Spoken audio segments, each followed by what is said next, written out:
चलो ठीक है, आवाज आ रही है ऑनलाइन में मेरी? हेलो। Yes sir.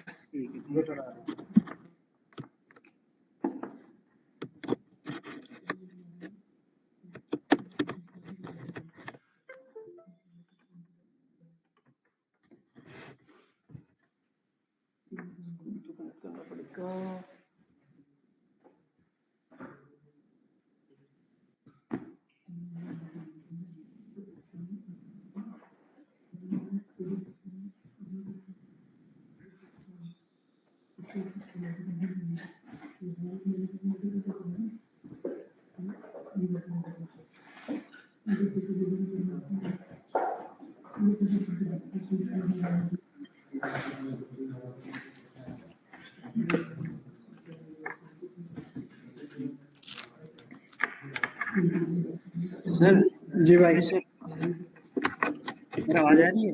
हाँ, आ रही है, बताइए।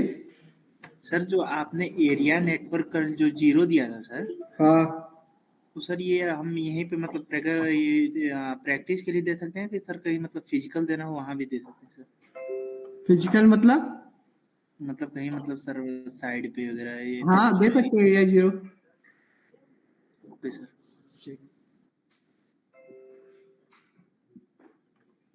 देखिए, कल हम इसी टोपोलॉजी पे काम कर रहे थे, है ना? तो आज भी हम इसी टोपोलॉजी पे काम करेंगे, देख लीजिए।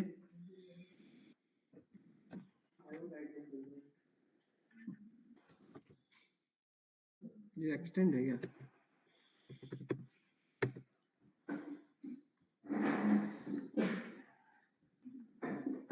ठीक, कल जो हमने यहाँ पे रन किया था, यहाँ पे हमारा एरिया 0 रन हो रहा था, है ना? कौन सा एरिया रन हो रहा था? एरिया 0। अब क्या करेंगे, यहाँ पे जो रन करेंगे, यहाँ पे रन कर लेंगे एरिया 46, ठीक, और यहाँ पे एरिया 57। तो यहाँ पे आपका ये एक ABR बन जाएगा और एक ये ABR बन जाएगा, ठीक। पहले क्या करेंगे, पहले हम इधर से कॉन्फ़िगरेशन स्टार्ट करेंगे, फिर इधर की कॉन्फ़िगरेशन करेंगे, ठीक है? क्या? हाँ, 3 एरिया बनाएंगे इसमें।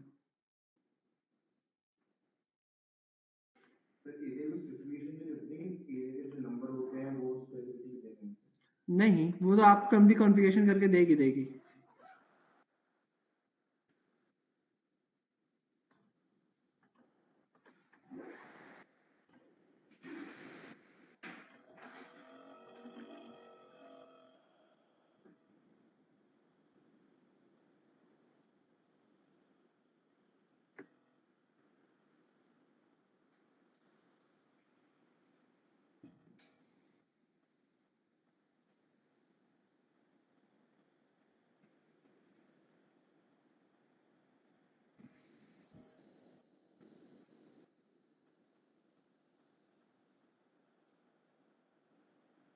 जीएस भी इंस्टॉल किया ना, तो उसको 2-3 दिन करना पड़ेगा, अपने आप फिर सही हो जाएगा।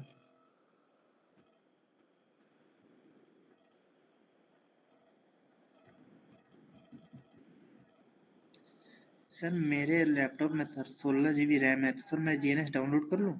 हाँ, कर लो भाई, मैं एक लिंक शेयर कर दूंगा, ठीक है? उससे आप डाउनलोड कर लेना। Okay sir.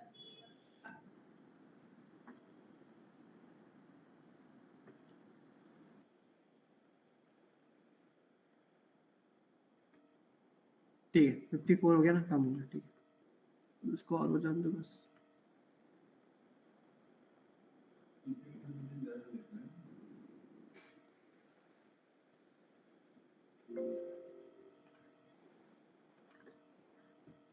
कॉन्फ़िगरेशन तो कल वाली होगी, पहले से देख लेते हैं, नहीं होगी तो।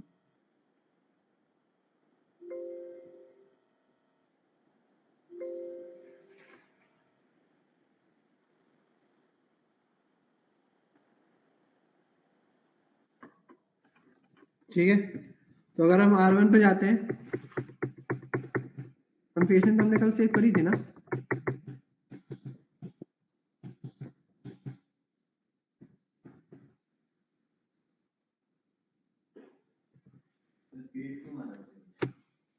ये फेड कर रखा है ना मैंने, मेरे पीछे की टोपोलॉजी नहीं दिखेगी, ठीक। तो देखो, जैसे कल हमने करा था show IP OSP of database, तो आपने वीडियो देखी होगी कि R1, R2, R3, R4 और R5 किसमें थे आपके राउटर एलएसए जनरेट कर रहे थे और दूसरा आपका क्या था नेटवर्क एलएसए। ठीक, हमें यहाँ पे क्या जनरेट करना था, तीसरा एलएसए जनरेट करना था।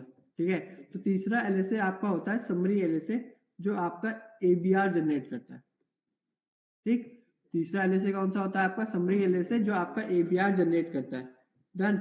अब यहाँ पे आपको पहले देखना है कि एबीआर कौन बनेगा। तो जो इंटरफेस आपका एरिया 0 से कनेक्टेड होता है वही क्या बनता है एबीआर।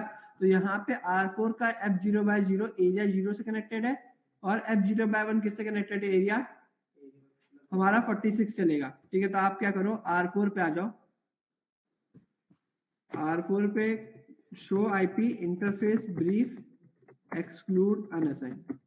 तो यहाँ पे देखो 14 आईपी है तो हम क्या करते हैं FA0/1 का भी आईपी दे देते हैं। Interface FA0/1 IP address 46.1.1.4 255.255.255.0 no shut. ठीक है, इसी तरह आप क्या करो R6 पे आ जाओ तो कमांड चला दो configuration terminal interface FA0/1 IP address 46.1.1.6 R6 से तो 6 आईपी दे रहा हूँ। ठीक है, 255.255.255.0 और नो। आप R6 पे कमांड चला दो आई राउटर OSPF। ठीक है, 100 राउटर आईडी 0.0.6 और नेटवर्क कमांड चला दो क्या 46.1.1.0 0.0.0.255 और एरिया कौन सा देना है हमें 46। ठीक है, इसी तरह आप R4 पे आ जाओ, R4 पे कमांड चला दो इंटरफेस FA0/1 पे क्या आईपी OSPF 100 एरिया कितना सुनना आ गया। तो देखो R6 और R4 आपस में नेबरशिप बना लेंगे अभी।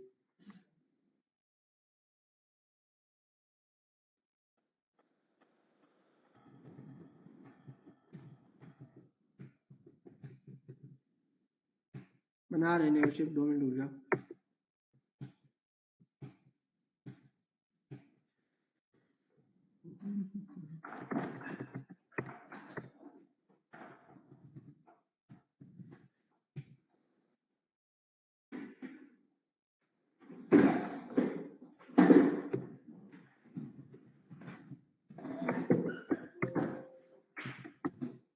देखो नेबरशिप बन गई। तो अब यहाँ पे देखो आपके 2 नेबर हो गए है ना। एक नेबर बन गया आपका कौन R1 और एक नेबर कौन बन गया R6 बन गया। आप देखो यहाँ पर जब अगर आप R6 पे आते हो और कमांड चलाते हो शो आईपी OSPF डेटाबेस। ठीक है, तो इसके पास देखो सबसे पहले राउटर एलएसए है ना।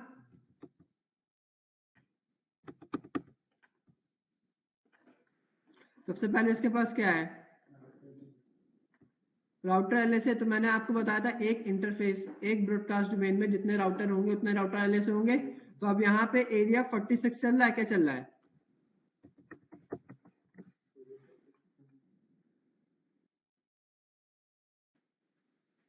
ये नेटवर्क चल रहा है। तो R4 और R6 एक अलग एरिया में आ गए ना। तो इस एरिया के अंदर 2 ही राउटर है। तो जब 2 राउटर है तो कितने ब्रॉडकास्ट डोमेन हो गए, मतलब कितने राउटर एलएसए हो जाएंगे 2। ठीक है, अब नेटवर्क एलएसए एक ही दिखा रहा है, क्यों क्योंकि R4 और R6 में एक ही डीआर होगा। एक ही डीआर है तो एक ही नेटवर्क एलएसए हो गया। समझ में आ गया। अब आप देखो R4 के ऊपर जब आप आओगे तो R4 आपका बन गया ASBR। क्या बन गया, कैसे देखेंगे शो आईपी प्रोटोकॉल्स। ठीक है, जब आप शो आईपी प्रोटोकॉल कमांड चलाओगे तो उसकी कमांड की मदद से ये आपको बता देगा कि मैं क्या हूं ASBR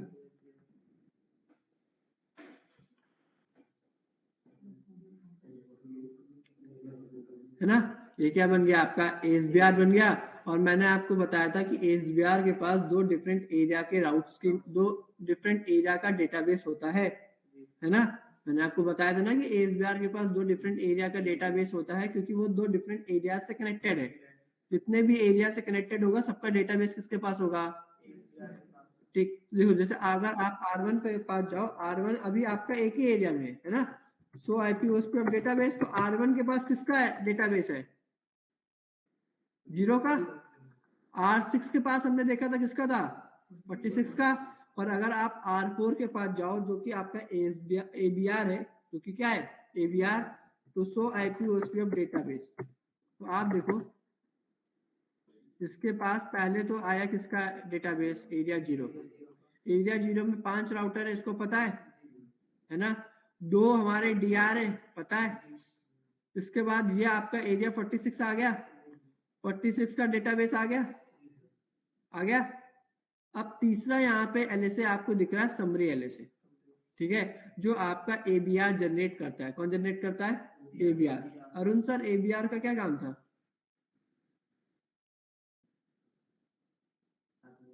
याद नहीं है ना, बताऊं फिर मैं भी, कल की बात ही नहीं थी ये, पहले भी बताया मैंने।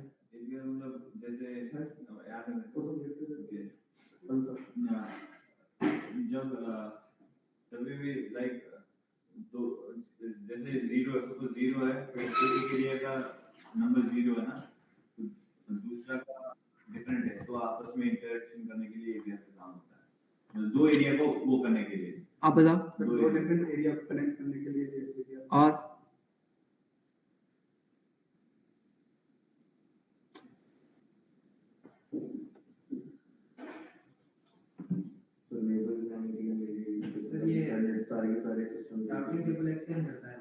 एक एरिया के जो राउट्स होते हैं उन्हें दूसरे एरिया में एक्सचेंज करने का काम करता है ABR। आप मतलब बच्चे तो हो नहीं कि मैं मुर्गा बना दूं, पढ़ लो थोड़ा सा। अब इस एरिया में जो राउट्स होंगे उस राउट्स को यहाँ पे शेयर करने का काम कौन करेगा ABR। तो अगर आप देखो ये ABR है, अब ABR क्या करेगा, इस एरिया के अंदर जो भी राउट्स होंगे उसको यहाँ पे शेयर करेगा। तो यहाँ पे एक राउट तो हो गया, ये एक नेटवर्क ये चल रहा है, एक नेटवर्क कौन सा चल रहा है ये वाला, तो 14 का नेटवर्क और जो 10 का नेटवर्क होगा, अब वो कहाँ पे आ जाएगा आपका यहाँ पे समरी LSA, ठीक। और 46 और R4 और R6 के पास जो बेस्ट राउट्स होंगे वो R4 क्या करेगा इधर सेंड कर देगा, ठीक है। तो यहाँ पे क्या होगा, लिंक आईडी जो लग के आएगी इसकी,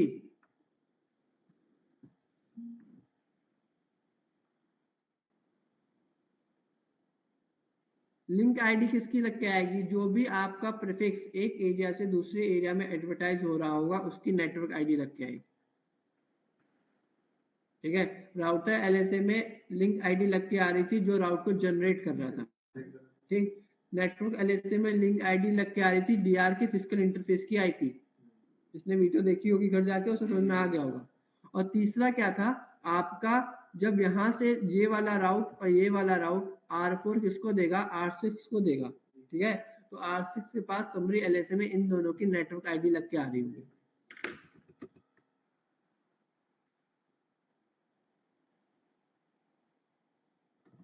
देखो ये 10 का राउट आ रहा है और ये कौन सा आ रहा है 14 का आ रहा है ना, ठीक है। और आपके जो भी लुक बैक्स होंगे उनकी IP लग के आ रही होगी, जैसे आपने 1.1.1 एडवर्टाइज कर रखा है R1 पे तो वो आ रहा है, अगर आप 2 एडवर्टाइज करते तो 2 आता है।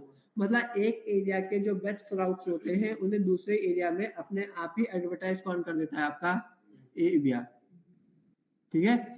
अब यहाँ पे देखो क्या है, एडवर्टाइज जब ABR कर रहा है तो अपनी खुद की राउटर आईडी लगा के दे रहा है, ठीक है।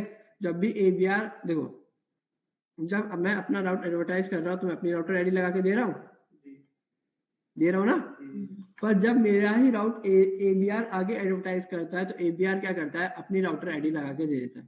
तो यहाँ पे जब आप ABR बनाते हो तो OSPF अपना जो लिंक स्टेट वाली क्वालिटी होता है उसको ब्रेक कर देता है, ठीक है। ABR क्या करता है अपनी लिंक स्टेट वाली क्वालिटी को ब्रेक कर देता है। वो कहता है कि तुम्हें अगर 1.1 के पास जाना है तो तुम पहले मेरे पास आओ, मैं तुम्हें आगे बताऊंगा कैसे जाना है। तो यही आपका क्या था routing by rumour. Routing by rumour का मतलब यही तो था कि नेबर राउटर क्या कह रहा है, तुम्हें पहले मेरे पास आओ फिर मैं तुम्हें आगे भेजूंगा, है ना। तो यहाँ पे क्या हो रहा है,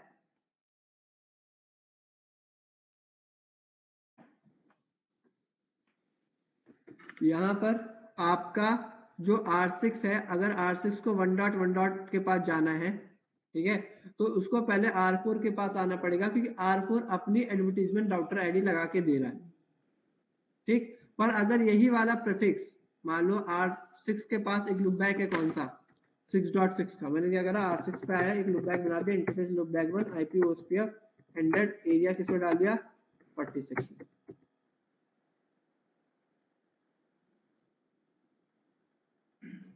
IP नहीं थी, सॉरी, 6.6.6.6 255.255.255.255, ठीक है। अब R6 पे दो नेटवर्क हो गए, एक 46 का और एक 6 का। तो अगर अब क्या करेगा R4, जब उस प्रीफिक्स को आगे एडवर्टाइज करेगा तो अपनी राउटर आईडी लगा के देगा, ठीक है। पर वही प्रीफिक्स 6.6.6 की जब R5 के पास आएगी, और R5 भी अगर आपका ABR बन गया, और वो जब नीचे भेजेगा तो अपनी राउटर आईडी लगा के भेजेगा। मतलब ABR क्या करता है, जब भी किसी प्रीफिक्स को आगे शेयर करता है तो अपनी router ID advertisement router ID में लगा के दे देता है, ठीक है। तो यहाँ पे कुछ चीजों का याद रखना। पहला क्या, लिंक आईडी, तो जितने भी बेस्ट प्रीफिक्स एक एरिया से दूसरे एरिया में शेयर हो रहे हैं उतनी ही लिंक आईडी लग के आएंगी, ठीक है। Router ID, advertisement router ID हमेशा ABR की राउटर आईडी लग के आएगी, ठीक है। और ABR क्या करता है, जब एक एरिया से दूसरे एरिया में राउट्स को डिस्ट्रीब्यूट करता है तो अपनी खुद की एडवर्टीजमेंट राउटर आईडी लगा कर दे देता है, ठीक।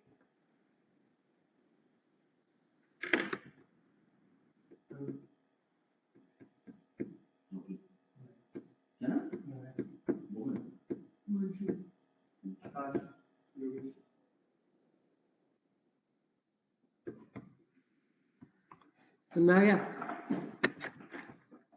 अरे तू कहाँ जा रहा है भाई? अब मैं क्या करता हूं, मैं R5 को बना देता हूँ ABR, ठीक है। जैसे ही मैं R5 को ABR बनाऊंगा, इस पे कॉन्फ़िगरेशन कर लेते हैं, इसको ABR बना लेते हैं और चेक कर लेते हैं कि जब R5 R6 के राउट्स को आगे नीचे शेयर कर रहा है तो वो क्या कर रहा है, अपनी राउटर आईडी लगा के दे रहा है। नहीं, ऐसा नहीं है, ABR से समरी LSA में, हाँ सॉरी, ठीक है। जब भी आपका ABR का काम ही होता है, खाली ABR ही आपका समरी LSA जनरेट करता है, ठीक है। LSA 3 अगर जनरेट होता है आपका समरी LSA, तो हमेशा ABR ही जनरेट करता है, हाँ, ठीक है। आप देख लो, आपके नोट्स में भी लिख रखा है वैसे मैंने।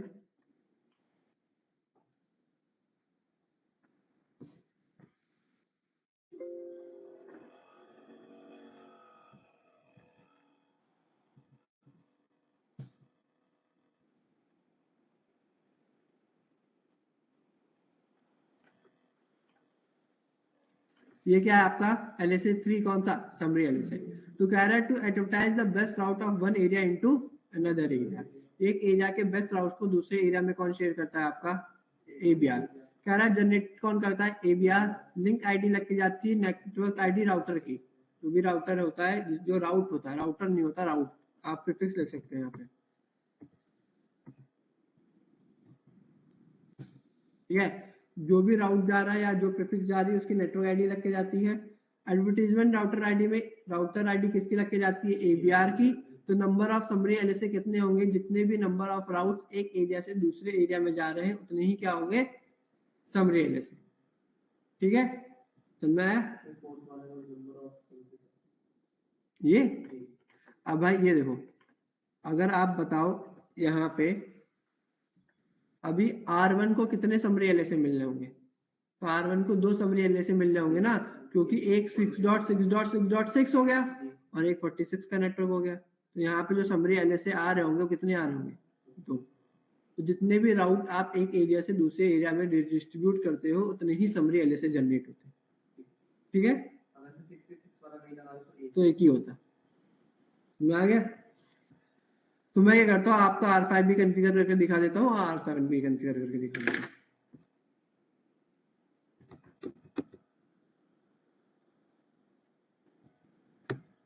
देखो, configuration terminal, interface FA0/0, IP address देते हैं 57.1.1.5, 255.255.255.0 IP OSPF 100 एरिया कितना देना है 57। ठीक है, तो ये इंटरफेस मैंने इसमें डाल दिया, बिल्कुल होगी, ऐसा कुछ नहीं होगी।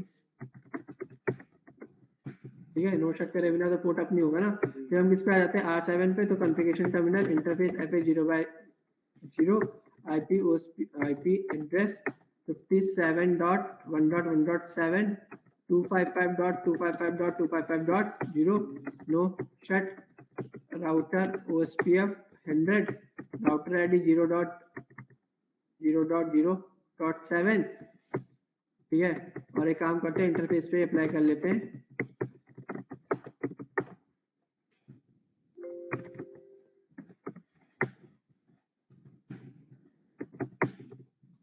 आ गया, तो अब आप देखो ये दिखा देगा अभी R7 पे। सो IP OSPF नेबर 40 सेकंड का वेट कर लो। ठीक है, 40 सेकंड के अंदर ये नेबरशिप अप कर लेगा।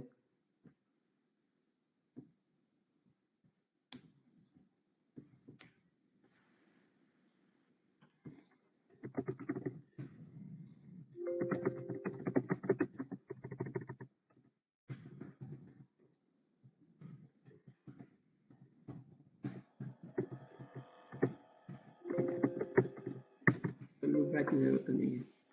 तो नेबरशिप आप आ गई, नेबरशिप आप आके ही देखो R5 क्या बन गया आपका,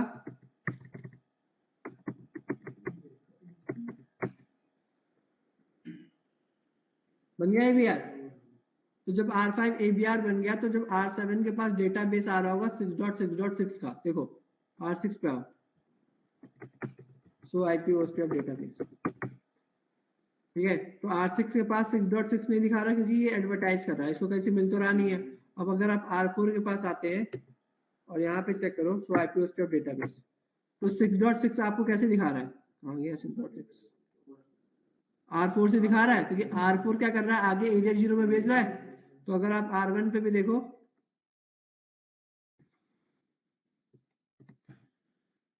कैसे दिखा रहा है, R4 से दिखा रहा है। पर अगर आप यही राउट किसमें देख रहे हो, जाके R7 पे देख रहे हो,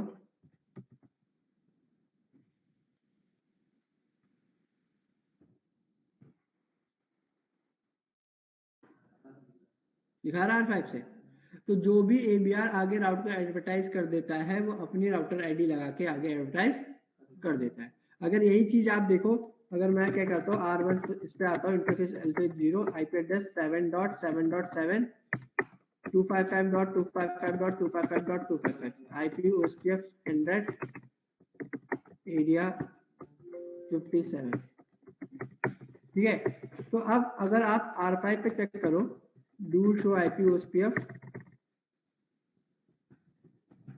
तो इसके पास अगर आप देखो तो 7 का जो राउट है वो कैसे दिखा रहा है, 5 से, 7 का राउट 5 से दिखा रहा है। और अगर आप R4 पे चेक करो जाके,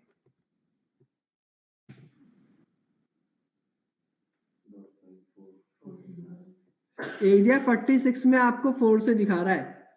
ठीक है, पर अगर आप ऊपर देखो तो ये दिखा रहा है एरिया 0 में। एरिया 0 क्यों, क्योंकि R5 भी एरिया 0 में ही था, तो वो किस में दिखा रहा है आपका 5 में।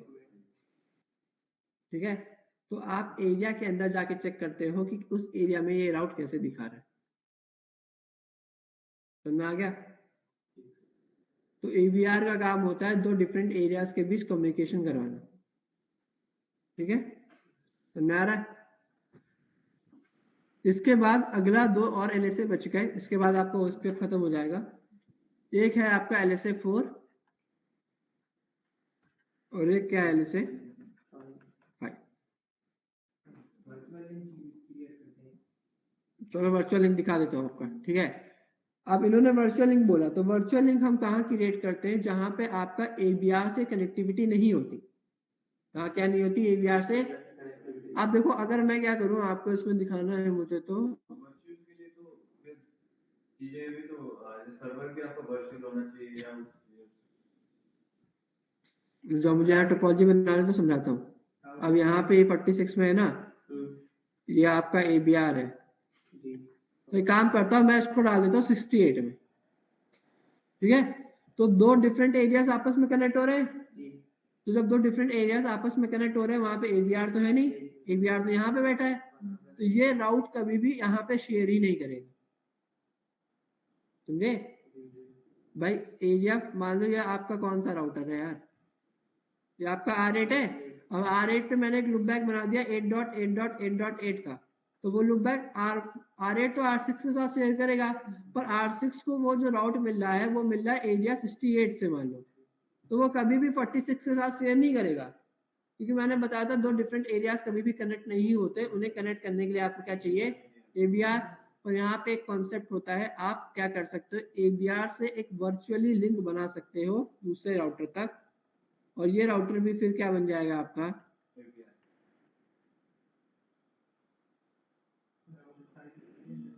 इसमें आप क्या करते हो, दोनों राउटर्स के बीच उसकी राउटर आईडी और एरिया आईडी शेयर करते हो। ठीक है, तो मैं करके दिखा देता हूँ आपको। देखो पहले मैं R8 को जगाना पड़ेगा, पहले तो इसको आइडल पीसी कर देते हैं, ऑटो आइडल पीसी। अच्छा पहले ऑन करना पड़ेगा क्या? स्टार्ट कर दो, स्टार्ट करते ही इसको ऑटो आइडल पीसी कर दो।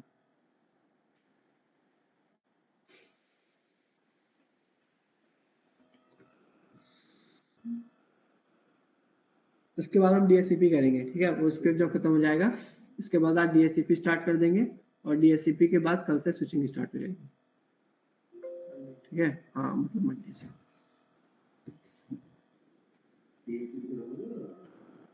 अगर नहीं हुआ तो मंडे को खत्म हो जाएगा, हमें कहा जाना है।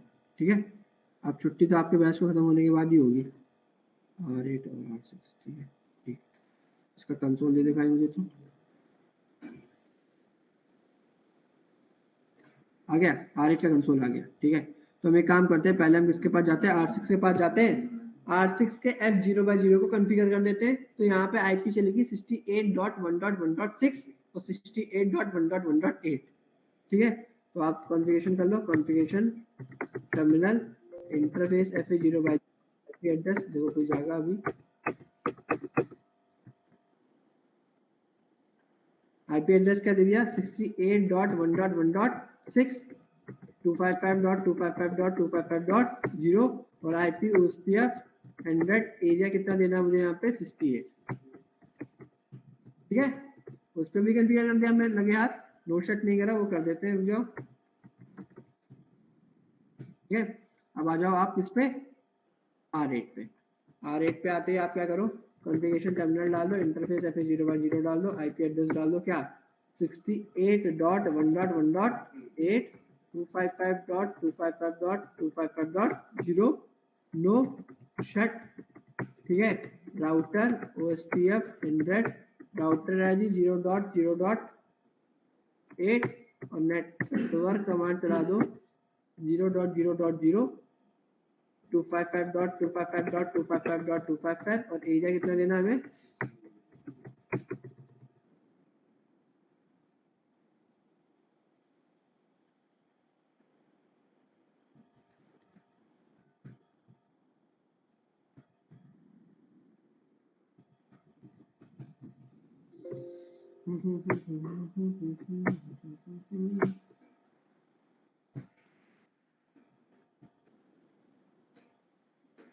एक काम करते हैं, configuration terminal interface L1 IP address 8.8.8.8 255.255.255.25 है ना। तो मैंने एक और लूप बैक भी बना दिया, वो भी एडवर्टाइज हो जाएगा, लगे हाथ, बस हो जान दो, फिर भूल जाओ।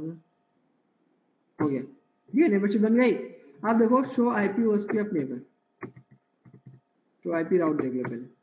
अब यहाँ पे देखो वाली 8 और 68 का ही राउट आ रहा है ना। और अगर आप R6 पे जाके चेक करो तो R6 में आप देखो सारे राउट आ रहे होंगे, आ रहा है 1 आ रहा है, 6 आ रहा है, 7 आ रहा है, 8 10 14 46 57 68 सारे राउट आ रहे हैं, पर ये राउट उठा के R8 को नहीं दे रहा, जबकि R6 और R8 की नेबरशिप भी है। देख लो, शो IP OSPF नेबर है ना, R4 के साथ भी है और R8 के साथ भी है। तो इसका मतलब है अगर आप दो डिफरेंट एरियाज को कनेक्ट करते हो, दो नॉर्मल एरिया को कनेक्ट करते हो आपस में, तो वो एक एरिया के राउट कभी भी दूसरे एरिया में शेयर नहीं करता। ठीक है, अब आप क्या कर सकते हो, R4 और R6 के बीच वर्चुअल लिंक बना सकते हो। क्या बना सकते हो? Virtual link. वर्चुअल लिंक बनाते हैं हम इसलिए क्योंकि हर जगह हम AVR की कनेक्टिविटी नहीं दे सकते। तो अगर आपने कोई ऐसा एरिया बनाया जहां पे आप AVR की कनेक्टिविटी नहीं दे पा रहे, तो आप वहां पे क्या बना दोगे? वर्चुअल लिंक बना दोगे। तो यहाँ पे एक वर्चुअल लिंक बन जाएगा, ये फिजिकल कनेक्टिविटी से ही बनेगा, ठीक है। और ये क्या करेगा, जैसे ही R4 से एक वर्चुअल लिंक आप R6 पे कनेक्ट करोगे, R4 तो पहले से AVR था, अब R6 भी आपका क्या बन जाएगा? AVR। तो जब R6 और R4 दोनों AVR है, तो ये क्या करेगा, जो ये राउट्स हैं उनको उठा के वर्चुअली ऐसे शेयर करा देगा, जाएंगे तो जाए फिजिकली, और वो लिंक आपका वर्चुअल बनेगा।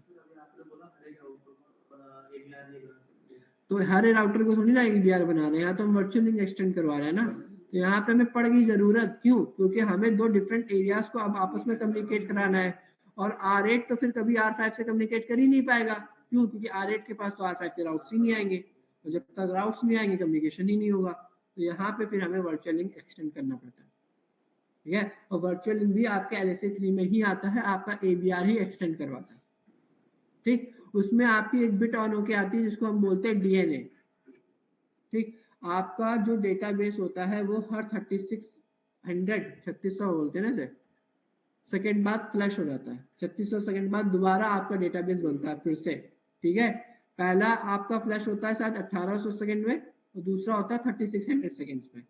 पर आपका जो वर्चुअल लिंक से डेटाबेस बनता है, वर्चुअल लिंक कभी भी टाइम आउट नहीं होता, क्योंकि वहां पे डू नॉट एज का क्या लग के आ जाता है, बिट ऑन होके आती है। डू नॉट एज मतलब कभी भी एज आउट नहीं करना, ठीक है। देख तो कैसे,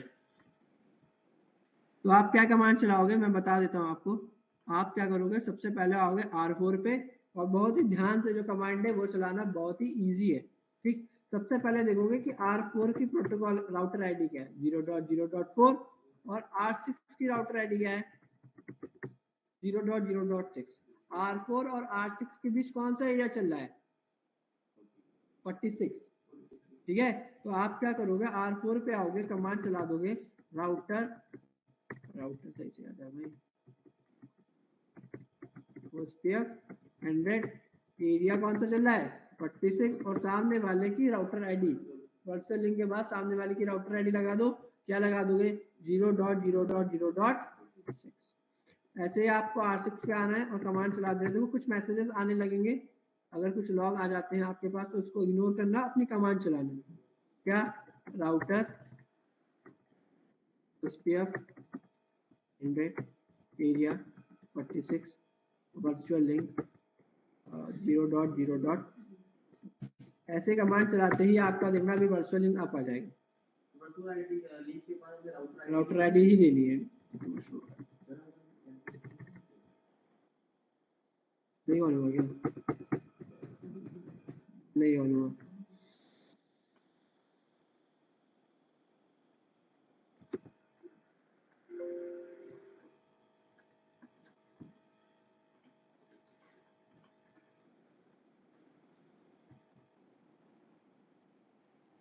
हो जा भाई जल्दी।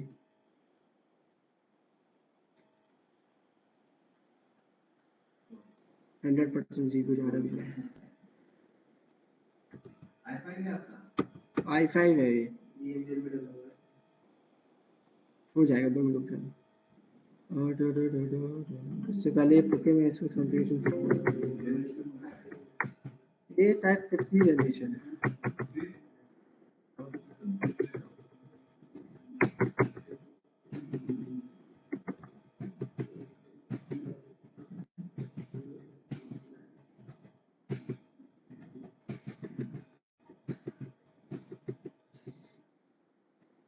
काम करना पड़ेगा ना।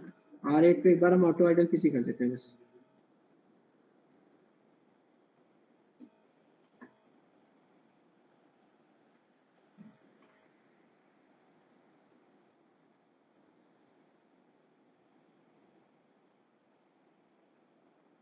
पर GNS तो 36.9 ही ले रहा है, 80.9।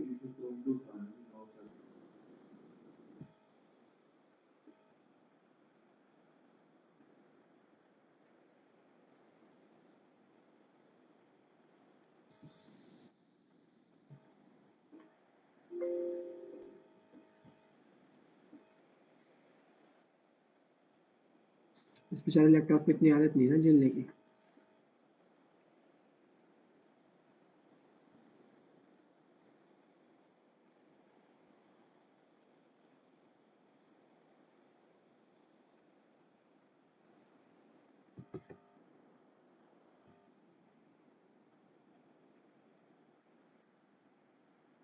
ठीक है, हो जा रहा है। तो आप देखो हमने क्या करा, यहाँ पे वर्चुअल लिंक वर्चुअल लिंक बनाया था, ठीक है। तो आपको कैसे पता चलेगा वर्चुअल लिंक आप आ गया? आप क्या करोगे, यहाँ पे देखो ये आ गया लॉग, क्या जनवरी 6 1925 जो भी था, process ID 100.0.6 on OSPF virtual link, ठीक है।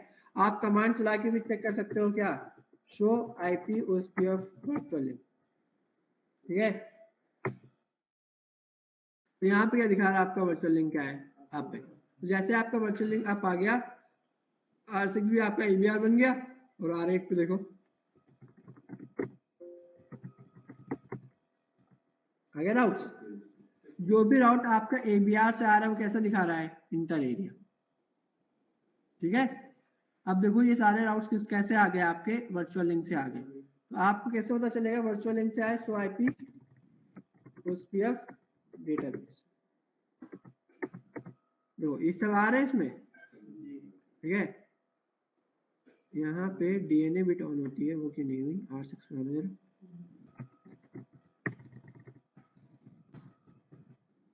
आगे देखो ये क्या दिखा रहा है, डीएनए दिखा रहा है। तो इसका मतलब है ये राउट्स कभी भी फ्लश आउट नहीं होंगे, ये हमेशा परमानेंट रहेंगे जब तक आपके लिंक्स अप है, ठीक है। तो ये आपका क्या था वर्चुअल लिंक, जो मैंने आपको इसमें करा दिया, ठीक है। LSA 3 में ही आता है, क्योंकि ABR ही जनरेट करता है ना। देखो अगर आप यहाँ चेक करो शो आईपी राउट, तो सबसे पहले आपका डायरेक्टली कनेक्टेड है, ठीक। इसके बाद जो राउट आपको ओएसपीएफ से मिल रहे होंगे उनके लिए वो आएगा, जो आपको ABR से मिल रहा है मतलब इंटर एरिया, उसके लिए क्या लिख के आ रहा है, आइए, ठीक है। और अगर आप यही चेक करो R7 पे जाके डू शो आईपी राउट, तो आप देखो ये सारे इंटर एरिया के राउट दिखा रहा है ना। और आप देखो यहाँ पे आपका अभी हमने कौन सा लूप बैक बनाया था, R8 पे बनाया था ना, देखो लूप बैक दिखा रहा है, ठीक है। तो इस तरह से आप कम्युनिकेशन करा सकते हो और आपका कम्युनिकेशन हो जाएगा। अब हम बात कर लेते हैं LSA 4 और LSA 5 की। पहले बात करते हैं 5 की, फिर बात करेंगे 4 की, ठीक। तो जैसे आपने क्या किया, यहाँ पे आपने यहाँ पे मान लो इसको हम वर्चुअल लिंक हटा देंगे, यहाँ पे आपने बनाया था ABR, क्या बनाया था, ABR बना के एरिया 46 की इंफॉर्मेशन यहाँ पे सेंड हो गई थी। ऐसे ही क्या होता है जब आपका एक इंटरफेस किसी डिफरेंट राउटिंग प्रोटोकॉल से कनेक्टेड होता है, कोई भी इंटरफेस अगर आपका डिफरेंट राउटिंग प्रोटोकॉल से कनेक्टेड होता है तो वो आपका क्या बन जाता है, ASBR बन जाता है, हाँ, ऑटोनोमस सिस्टम बाउंड्री राउटर। अगर एक इंटरफेस भी एरिया 0 से कनेक्टेड है तो क्या बन रहा है, ABR। अगर एक इंटरफेस डिफरेंट राउटिंग प्रोटोकॉल से कनेक्टेड होता है तो क्या बन जाता है, ASBR। ASBR का काम होता है एक एरिया के बेस्ट राउट्स को एक एरिया के राउट्स को दूसरे एरिया में रिडिस्ट्रीब्यूट करना, एक राउटिंग प्रोटोकॉल के, सॉरी, ठीक है, एक राउटिंग प्रोटोकॉल के राउट्स को दूसरे राउटिंग प्रोटोकॉल में रिडिस्ट्रीब्यूट करने का काम कौन करता है, ASBR, ठीक है। तो जितने भी डिफरेंट राउटिंग प्रोटोकॉल्स है, EIGRP हो गया, चाहे OSPF की डिफरेंट प्रोसेस आईडी हो गई, या BGP हो गया, स्टैटिक राउटिंग हो गई, डिफॉल्ट राउटिंग हो गई, ये सब राउट्स क्या करते हैं, आपके राउट को रिडिस्ट्रीब्यूट करके OSPF में डाल देते हैं। तो मैं क्या करता हूँ, अभी यहाँ पे आपको एक प्रोटोकॉल चला के दिखा देता हूँ, EIGRP, और यहाँ पे चल रहा है OSPF। तो आपको मैं दिखा दूंगा EIGRP के राउट जब OSPF में आते हैं तो वहां पे क्या जनरेट हो जाता है, ASBR, अलग प्रोटोकॉल की डिटेल्स शेयर करता है, अलग अलग एरिया का काम करता है ABR, अलग अलग प्रोटोकॉल्स का काम करता है ASBR, ठीक है।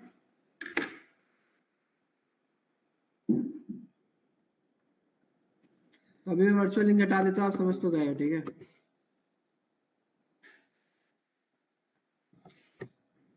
मेरा राउटर लैपटॉप होता तो हम यहाँ पे एक और कनेक्ट कर लेते, पर ये तो नहीं में रो रहा है तो रहने।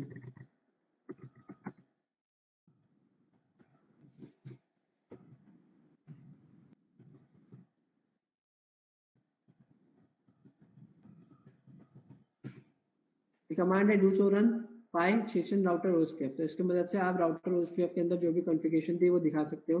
तो मुझे एक कमांड हटाई थी, मैंने लिखा नो, और नो के आगे मैंने ये पर्टिकुलर लाइन सेलेक्ट करा और यहाँ पेस्ट कर दिया। ठीक है, तो ये हट गया। और वर्चुअल लिंक आपका डाउन चला जाएगा। चला गया वर्चुअल लिंक डाउन। इसी तरह R6 पे भी आ जाओ, डू शो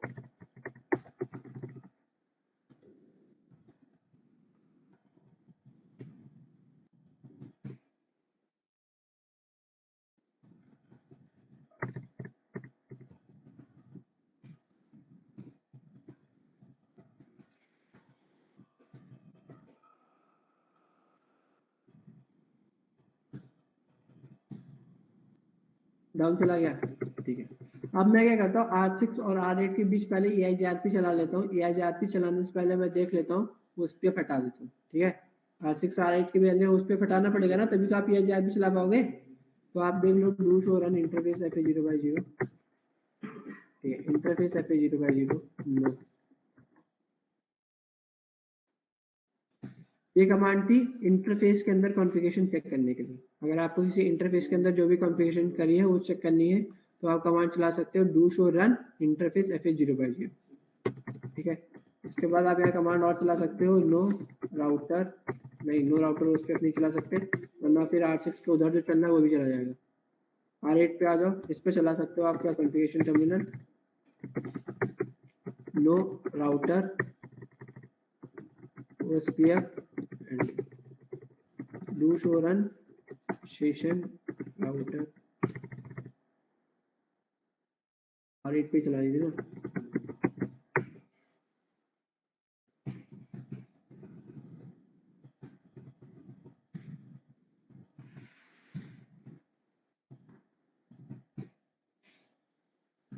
ठीक है, अब देखो EIGRP कैसे चलाएंगे, बहुत आसान कमांड है राउटर EIGRP AS नंबर।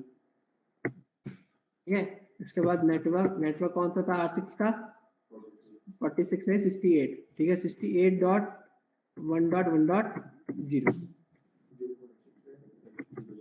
ठीक है, इसी तरह आप R8 पे आ जाओ, राउटर EIGRP 100, दोनों तरफ AS नंबर सेम होना चाहिए 0.0.0। आप ऐसे भी चला सकते हैं कोई भी नेटवर्क उसका कोई भी सबनेट में उसको। तो EIGRP की मेंबरशिप आप आ गई। ठीक है, अब आपका डिस्ट्रीब्यूशन उस राउटर पे होता है जिस पे आप डिफरेंट प्रोटोकॉल रन करा रहे होते हो। तो अभी डिफरेंट प्रोटोकॉल किस पे रन हो रहे हैं R6 पे, कि R6 के एक इंटरफेस पे OSPF चल रहा है और एक इंटरफेस पे क्या चल रहा है EIGRP।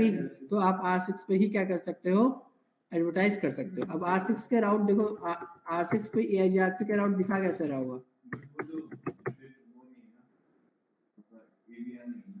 ABR को ABR ही ASBR थोड़ी ना बनता है। ऐसा थोड़ी ना लिखा है कि ABR ही ASBR बनेगा। ASBR तो कोई भी बन सकता है जिसका एक इंटरफेस डिफरेंट राउटिंग प्रोटोकॉल से कनेक्टेड हो। तो यहाँ पे देखो अभी आपको EIGRP का राउट दिखा रहा है, कैसे दिखा रहा है D नहीं दिख रहा है आपको, दिख रहा है ना D है ना, ये D मतलब यहाँ पे देखो ये क्या है। ठीक है, तो ये 8 वाला राउट अभी R4 पे नहीं दिख रहा होगा, देखो दिख रहा है ये 8। अब आपको R6 पे रिडिस्ट्रीब्यूशन करना पड़ेगा। रिडिस्ट्रीब्यूशन के लिए आप कमांड क्या चलाओगे, राउटर OSPF 100 रिडिस्ट्रीब्यूट EIGRP का AS नंबर और फिर क्या सबनेट्स। ये आपने क्या करा, OSPF के अंदर EIGRP को रिडिस्ट्रीब्यूट कर दिया। ठीक है, अब आपको EIGRP के अंदर OSPF को रिडिस्ट्रीब्यूट करना है तो कमांड चलाओगे router EIGRP AS number redistribute OSPF 100 उसकी प्रोसेस आईडी। और यहाँ पे आपको मैट्रिक देनी पड़ती है क्योंकि EIGRP की जो कॉस्ट होती है वो मैट्रिक पे डिपेंड होती है। ठीक है, तो आपको यहाँ पे के वैल्यूज देनी पड़ेगी, मैंने कुछ भी दे दी 1111 5 देनी होती है। ठीक है, तो ये आपकी कमांड है router OSPF process number redistribute EIGRP AS number. EIGRP AS number उसके अंदर किसको रिडिस्ट्रीब्यूट कर दिया OSPF को। तो अब R8 पे अगर आप आ रहे हो तो कमांड चलाओ डू शो IP राउट। देखो ये क्या दिखा रहा है, तो ये EIGRP को बाहर से मिल रहा है, एक्सटर्नल ठीक है। इसी तरह R4 पे आओ,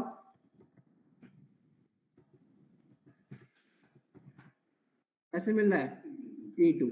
E2 मतलब ये जो राउट है ये आपका OSPF का राउट नहीं है, ये आपको बाहर से मिल रहा है, कहीं से एक्सटर्नल राउट है, ठीक है। समझ में आ गया, आया ना।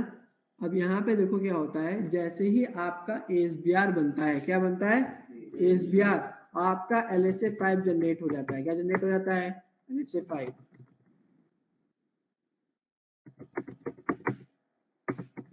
ठीक है, क्या जनरेट हो जाता है। अब LSA5 के अंदर आपके जो बेस्ट राउट्स आप एक राउटिंग प्रोटोकॉल से डिफरेंट राउटिंग प्रोटोकॉल में डिस्ट्रीब्यूट कर रहे हो, उतने ही आपको दिखाते हैं, ठीक है। मैंने क्या बताया, एक राउटिंग प्रोटोकॉल से डिफरेंट राउटिंग प्रोटोकॉल में जो बेस्ट राउट्स आप शेयर कर रहे हो, उतने ही आपके LSA5 जनरेट होंगे, जिसमें लिंक आईडी लग के जाती है आपके नेटवर्क आईडी। जो जैसे ABR में नेटवर्क आईडी लग के जा रही थी, वैसे आपके ASBR में भी नेटवर्क आईडी लग के जाती है। एडवर्टाइजमेंट राउटर आईडी होती है ASBR की।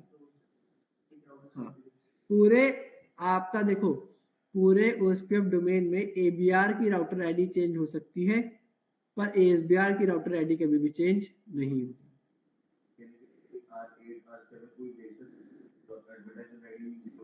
हाँ, देखो अगर आप R8 पे जाओ,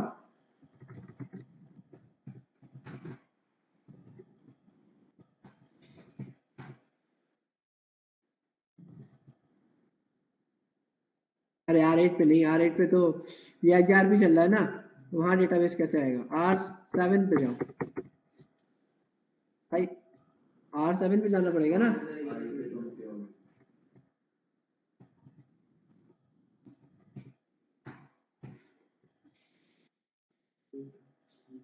दिखा रहा है, ABR आपका एरिया डिपेंडेंट नहीं होता, ASBR आपका एरिया डिपेंडेंट होता है, ठीक है। उल्टा बोल दिया मैंने, ABR एरिया डिपेंडेंट होता है, ASBR एरिया इंडिपेंडेंट होता है। तो वो किसी भी एरिया में जाता है तो उसकी ही राउटर आईडी लग के जाती है, ठीक है। पर यहाँ पे देखो एक बात आपको बताता हूँ, जैसे हमने बात की थी LSA3 की, तो LSA3 में लिंक आईडी लग के आ रही थी, जो भी प्रीफिक्स आपका शेयर हो रहा था उसकी नेटवर्क आईडी या लूपबैक की आईपी। एडवर्टीजमेंट राउटर आईडी लग के आ रही थी ABR की, है ना। ऐसे ही आप LSA5 को बोलते हो, LSA5 होता है एक्सटर्नल समरी LSA, जो लिंक आईडी लगा के देता है बेस्ट प्रीफिक्स या बेस्ट राउट की नेटवर्क आईडी, ठीक है। जैसे नेटवर्क एडवर्टाइज हो रहा होगा यहाँ पे, तो इसकी नेटवर्क आईडी लग के जा रही है। एडवर्टीजमेंट राउटर आईडी होती है ASBR की, जैसे यहाँ पे इसकी थी, यहाँ किसकी होगी ASBR, ठीक है।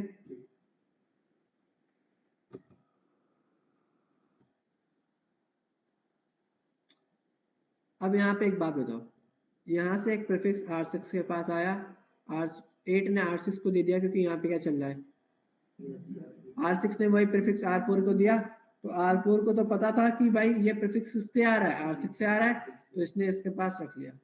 अब R4 हमारा ABR था और R6 हमारा ASBR था, तो R4 किसको दे रहा है, R1 को। R1 किसको दे रहा है, R5 किसको दे रहा है। अब R4 को तो ASBR के बारे में पता था, तो R4 तो ASBR तक की कॉस्ट पता लगा सकता था, है ना। R1 को ASBR के बारे में पता है, R3 को ASBR के बारे में पता है, नहीं पता ना भाई। R4 को ASBR के बारे में पता है क्योंकि ये डायरेक्टली कनेक्टेड है, तो R4 R6 तक आने की कॉस्ट पता लगा सकता है।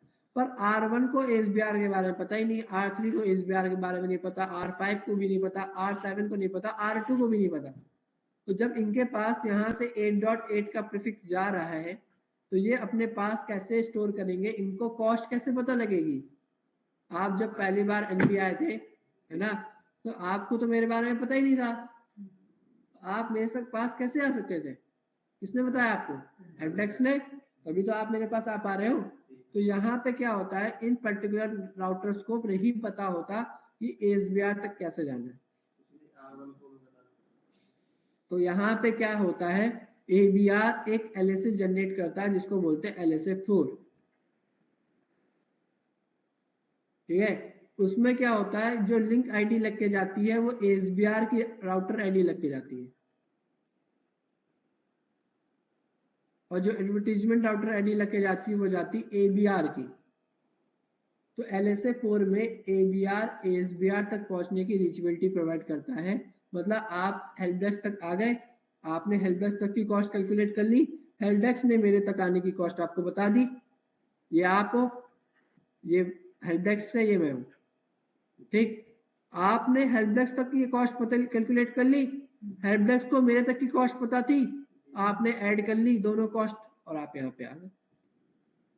तो यहाँ पे R4 क्या करता है, एबीआर क्या करता है, अपने से एसबीआर तक की कॉस्ट कैलकुलेट करता है और अपने से आगे तक की राउटर की कॉस्ट कैलकुलेट करता है और जाके इसको बता देता है। तो ये क्या करता है, ये अपने से एबीआर तक की कॉस्ट और एबीआर से एसबीआर तक की कॉस्ट कैलकुलेट करके अपने पास राउट को स्टोर कर लेता है। समझ आ गया? देखो, जहां पर भी आपका एसबीआर डायरेक्टली कनेक्टेड होगा वहां पे LSA 4 नहीं होगा, क्योंकि जब एसबीआर डायरेक्टली कनेक्टेड है तो मुझे कॉस्ट की कैलकुलेट करने की जरूरत नहीं है। तो आप अगर R4 पे आ रहे हो तो R4 पे आप do show IP OSPF database देखो, तो यहाँ पे आपका राउटर LSA हो गया, नेटवर्क LSA हो गया, समरी LSA हो गया। अरे भाई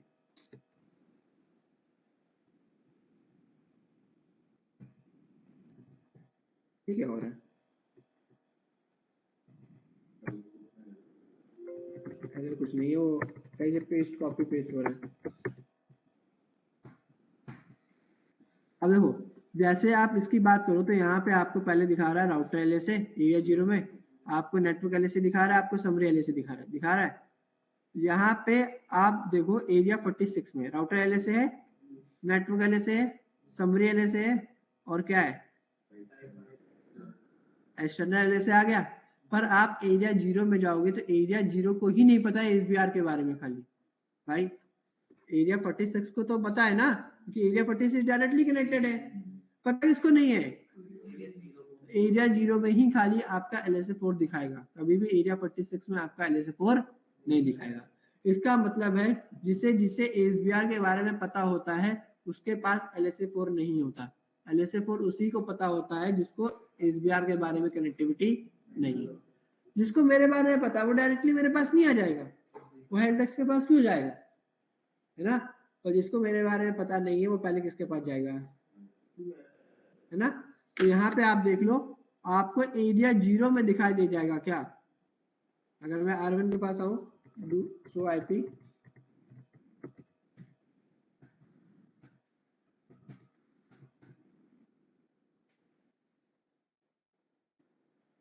तो इसमें लिंक आईडी इसकी लगी है एसबीआर की राउटर आईडी, और एडवर्टीजमेंट राउटर आईडी किसकी लगी है, एबीआर की। तो ये आपको रीचेबिलिटी प्रोवाइड कर देता है। अगर आप यही चीज R7 पे सर्च कर चेक करो ना जाके, तो यहाँ पे देखो लिंक आईडी इसकी है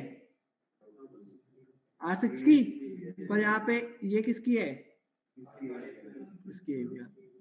तो आपकी कभी भी एसबीआर की राउटर आईडी ओएसपीएफ डोमेन में चेंज नहीं होती, हमेशा एबीआर की राउटर आईडी चेंज हो जाती है। मैं LSA 1 था आपका राउटर LSA, LSA 2 था आपका नेटवर्क LSA, LSA 3 था आपका समरी LSA, LSA 5 था आपका AS एक्सटर्नल LSA और LSA 4 क्या है आपका summary ASB link state LSA। ठीक है, जब LSA 5 जनरेट होगा तो जहाँ पे LSA 5 जनरेट हो रहा है उसको छोड़, जहाँ पे ASBR जनरेट हो रहा है उसको छोड़ के जितने भी दूसरे राउटर होंगे वहाँ पे LSA 4 जनरेट। हाँ ठीक है। तो यहाँ पे देखो सबसे पहले AS एक्सटर्नल LSA है, जनरेट कौन करता है, ASBR। when external AS other than OSPF are distributed in OSPF, जब एक दूसरा एक्सटर्नल LSA चलता है, मतलब एक्सटर्नल AS नंबर चलता है, उसमें आप OSPF को रिडिस्ट्रीब्यूट कर दो तो आपका क्या आ जाता है, एक्सटर्नल LSA। नॉर्मल भाषा में बोले, OSPF के साथ कोई भी राउटिंग प्रोटोकॉल अगर रिडिस्ट्रीब्यूट होता है तो उसको हम बोलते हैं एक्सटर्नल LSA, जिसमें नंबर ऑफ LSA कितने होंगे, जितने नंबर ऑफ राउट्स एडवर्टाइज होंगे एक राउटिंग प्रोटोकॉल से दूसरे राउटिंग प्रोटोकॉल में। ठीक है, प्यारा लिंक आईडी लग के जाती है network ID of external routes की, जितने भी राउट्स आप एडवर्टाइज करा रहे हो, और एडवर्टाइजमेंट राउटर आईडी किसकी लग के जाती है, कह रहा router ID of SBR does not change through the OSP of domain in LSA file, कभी भी चेंज नहीं होती। अगर आप समरी एसबीआर एलएसए की बात करते हो तो जनरेट कौन कर रहा है, किसके बारे में बता रहा है, लिंक आईडी किसकी लग रही है, और एडवर्टाइजमेंट राउटर आईडी, तो जितने भी नंबर ऑफ LSA4 कितने होंगे, जितने नंबर ऑफ ASBR होंगे ओएसपी ऑफ डोमेन के अंदर। ठीक है, कह रहा है LSA4 वहां एग्जिस्ट नहीं करेगा जहां पे ABR डायरेक्टली कनेक्टेड, जहां पे ASBR एग्जिस्ट नहीं करता वहीं पे LSA4 जनरेट होगा। समझ आ गया? तो यहाँ हमने जो बनाया ये बनाया इसमें ASBR की जो डोमेन कितने होंगे, ASBR का डोमेन तो एक ही है ना भाई, यही तो है R6 और R4, बस ABR के दो, ABR के दो है, R6 और R5। पर अगर मैं क्या करूं, मैं यहाँ से एक स्टैटिक राउट भेज दूं नीचे, मैं यहाँ पे स्टैटिक राउटिंग कर देता हूँ, यहाँ पे क्या कर देता हूँ स्टैटिक राउटिंग, तो स्टैटिक राउट को भी तो आपको उस के अंदर एडवर्टाइज कराना पड़ेगा। तो यहाँ पे आपके दो एसबीआर हो जाएंगे, एक आपका ये एसबीआर हो जाएगा, एक आपका ये एसबीआर हो जाएगा। जैसे मैंने यहाँ पे स्टैटिक राउटिंग कर दी, स्टैटिक राउटिंग करते ही ये भी तो एसबीआर बन गया, क्योंकि यहाँ पे आपकी स्टैटिक राउटिंग चल रही है और यहाँ पे क्या चल रहा है ओएसपीएफ। तो स्टैटिक राउट को आपको ओएसपीएफ के अंदर क्या कराना पड़ेगा, ये डिस्ट्रीब्यूट कराना पड़ेगा ना, करके दिखा दूं। देखो हम क्या करते हैं, यहाँ पे नेटवर्क चला लेते हैं 79 का, और यहाँ पे R9 पे एक लूप बैक बना देंगे 9.9.9.9 का। ठीक है, तो R7 को स्टैटिकली बताएंगे R9 के बारे में, और उस क्लाउड को एडवर्टाइज करा देंगे इस ओएसपीएफ डोमेन के अंदर। डिस्ट्रीब्यूट करना पड़ेगा ना, करके दिखा देता हूँ। ठीक, स्टैटिक राउटिंग कर देंगे। वैसे सिस्टम ठोके होके ना, डर लग रहा है मुझे इस बात का।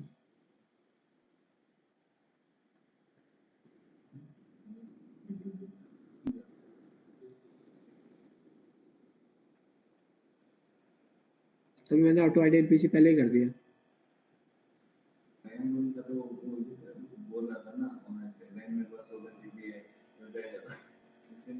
मेरे सिस्टम में 24 GB रैम है, i7 प्रोसेसर है उसका, तो उसमें आराम से हो जाता है।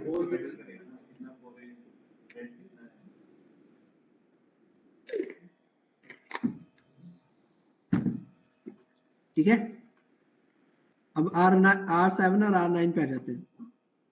कंसोल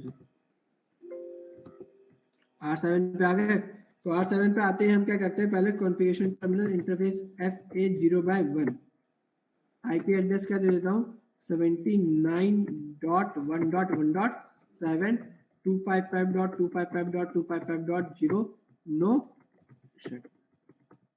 ठीक है, R9 पे आ जाओ, configuration terminal interface FA0/1 IP address 79.1.1.9 255.255.255.0 no shut. Interface L1 IP address 9.9.9 255.255.255. ठीक है, अब आप क्या करो, R7 के पास आओ और बता दो IP राउट 9.9.9 255.255.255.255 FA0/,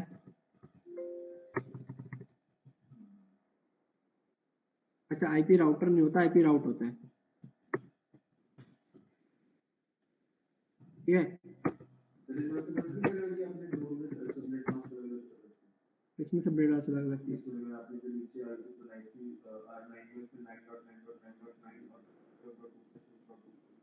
जीरो दे रखा है।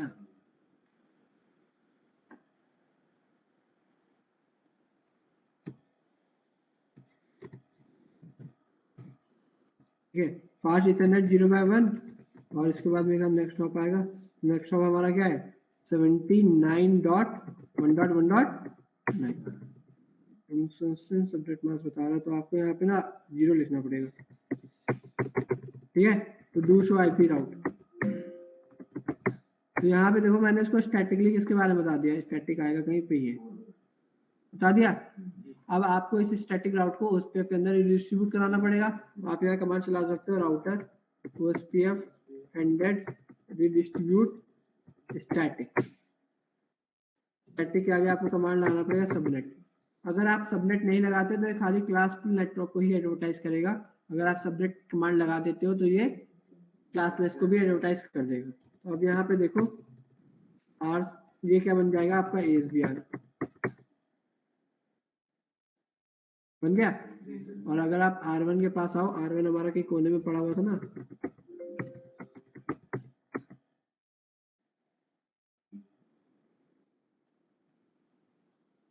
आगे नहीं, क्योंकि हमने क्या करा, डिस्ट्रीब्यूट करा दिया। आप ऐसे ही एक कमांड और भी चला सकते हो। अगर मान लो आपने R7 से एक डिफॉल्ट राउट दे रखा है R9 की तरफ, है ना, आपने क्या कर रखा है, R7 से R9 की तरफ एक डिफॉल्ट राउट दे रखा है, तो डिफॉल्ट राउट को एडवर्टाइज करने की एक अलग कमांड होती है। ठीक, स्टैटिक कमांड से हो जाता है, पर OSPF में स्टैटिक कमांड नहीं दे रखी, एक अलग से कमांड दे रखी है। अगर मान लो मैंने यहाँ पे क्या दे दिया, IP राउट 0.0.0 0.0.0 FA 0/1 79.1.1.9, ये डिफॉल्ट राउट आ गया। डू शो IP राउट आ गया, ये डिफॉल्ट राउट। अब ये डिफॉल्ट राउट अगर आपको पूरे OSPF डोमेन में ओरिजिनेट कराना है ना, अब देखो मैं चाहता हूँ कि R9 का जो राउट है वो स्टैटिकली ना जाए, है ना। जैसे मान लो क्या करते हैं, मैं आपको टोपोलॉजी समझा देता हूँ पहले।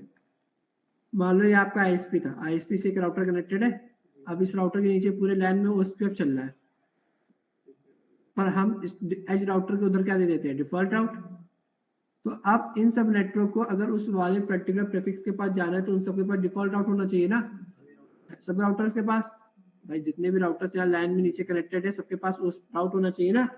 अगर उनकी राउटिंग टेबल में राउट नहीं होगा तो वो तो भी एडवर्टाइज कर, वो पिंग जनरेट ही नहीं करेंगे। तो उसके लिए आपको इस डिफॉल्ट राउट को जो ISP की तरफ जा रहा है उसको लैन में एडवर्टाइज करना पड़ेगा, है ना। तो उसके लिए आप यहाँ पे कमांड चलाते हो डिफॉल्ट इंफॉर्मेशन ओरिजिनेट करके। उससे क्या होता है, आपका डिफॉल्ट राउट पूरे OSPF डोमेन में ओरिजिनेट हो जाता है। कितना सो रहे हो भाई तुम बैठ के, आगे तो आगे बैठो और सो रहे हो बैठ के, हैं। देखो अभी अगर हम R5 के पास आते हैं, डू शो IP राउट, तो उसके पास कोई डिफॉल्ट राउट आ रहा है, नहीं आ रहा ना, कोई डिफॉल्ट राउट नहीं है। तो आप देखो अगर आप आते हो R7 पे, कमांड चला दो राउटर OSPF एंडेड, आप कमांड चला दो डिफॉल्ट इंफॉर्मेशन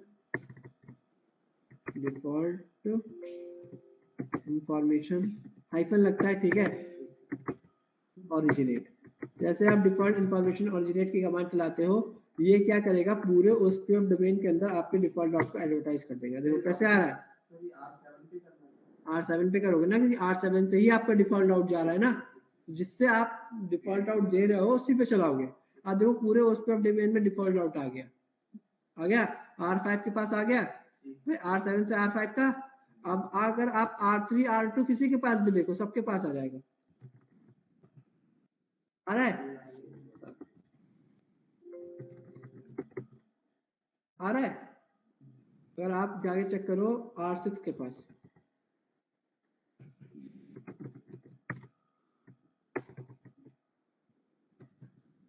आ रहा है।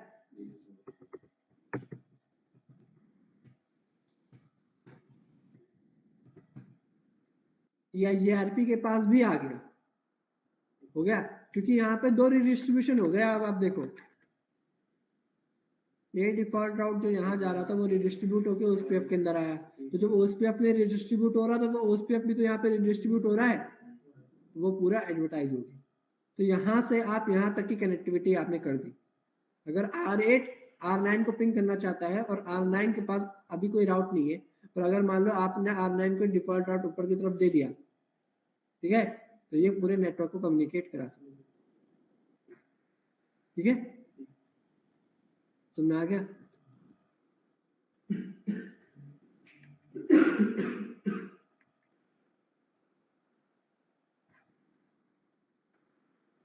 करके देख लेना एक बार, वरना ये प्रैक्टिकल ऊपर से ही निकल जाएगा पूरी।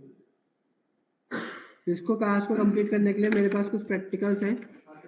है ना। मैं आपको कुछ प्रैक्टिकल्स दे देता हूँ, तो आप घर जाके कर लेना। माई टास्क में पढ़ाऊंगा, CCNA में जाओगे तो CCNA लैब होगा, ठीक।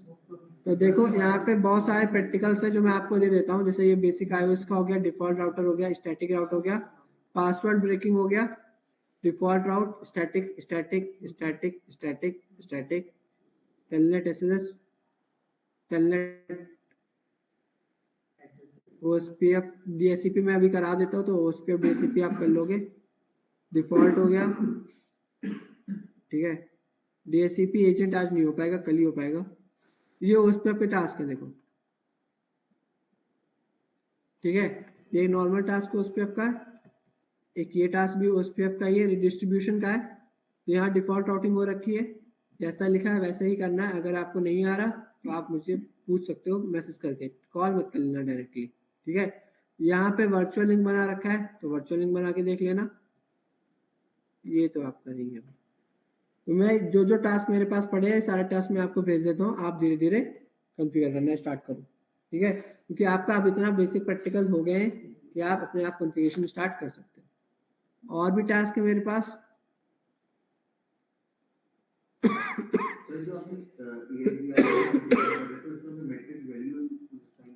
वो एक्चुअली क्या होता है ना, ये OSPF कॉस्ट पे काम करता है, EIGRP मैट्रिक पे काम करता है। तो OSPF के कॉस्ट, जब OSPF के जो राउट्स हैं जो EIGRP के अंदर आ रहे हैं, तो EIGRP अपने पास रखने के लिए मैट्रिक कैलकुलेट करेगा। तो वो मैट्रिक आपको स्टैटिकली बतानी पड़ती है। तो आपको कुछ भी दे सकते हो अभी, पर बाद में आपको कंपनी बताएगी कि क्या देनी है वैल्यूज, ठीक है। तो ठीक है, एक मिनट रुकना जरा।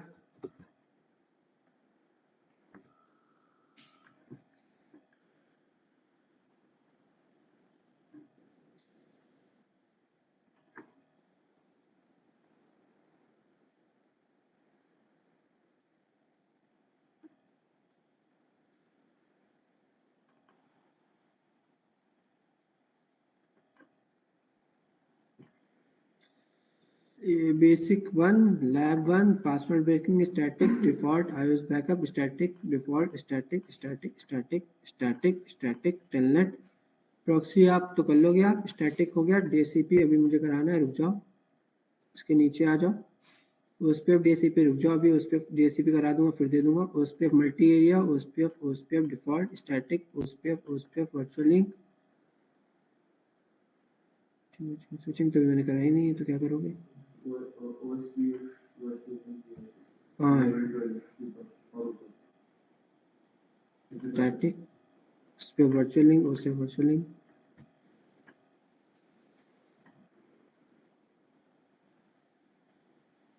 क्या करोगे आप लोग? वीकेंड पे घूमो फिरोगे, इससे अच्छा पढ़ लेना, ठीक है। ये मैंने प्रैक्टिकल्स आपको भेज दिए हैं, आप टोपोलॉजी बना के कॉन्फ़िगरेशन वगैरह स्टार्ट करना।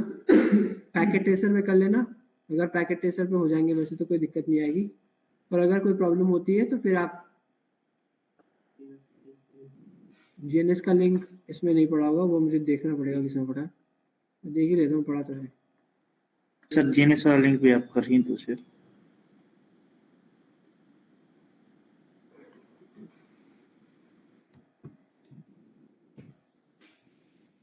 इसमें GNS E वगैरह काफी कुछ पड़ा हुआ है, तो आप काम का GNS है तो आपने GNS ही उठा लेना, फालतू चीजें डाउनलोड कर लेना, ठीक है। अब हम आगे स्टार्ट करते हैं क्या, DHCP।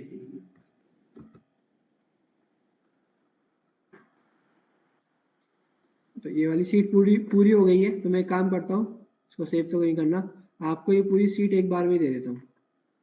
जिसको जो प्रिंट आउट वगैरह निकालना तो निकालते रहना, ठीक है। ये पूरी सीट दे दी मैंने, स्टार्टिंग से अभी तक की जितनी भी थे। अब इसके आगे हम स्टार्ट करने जा रहे हैं क्या, DHCP।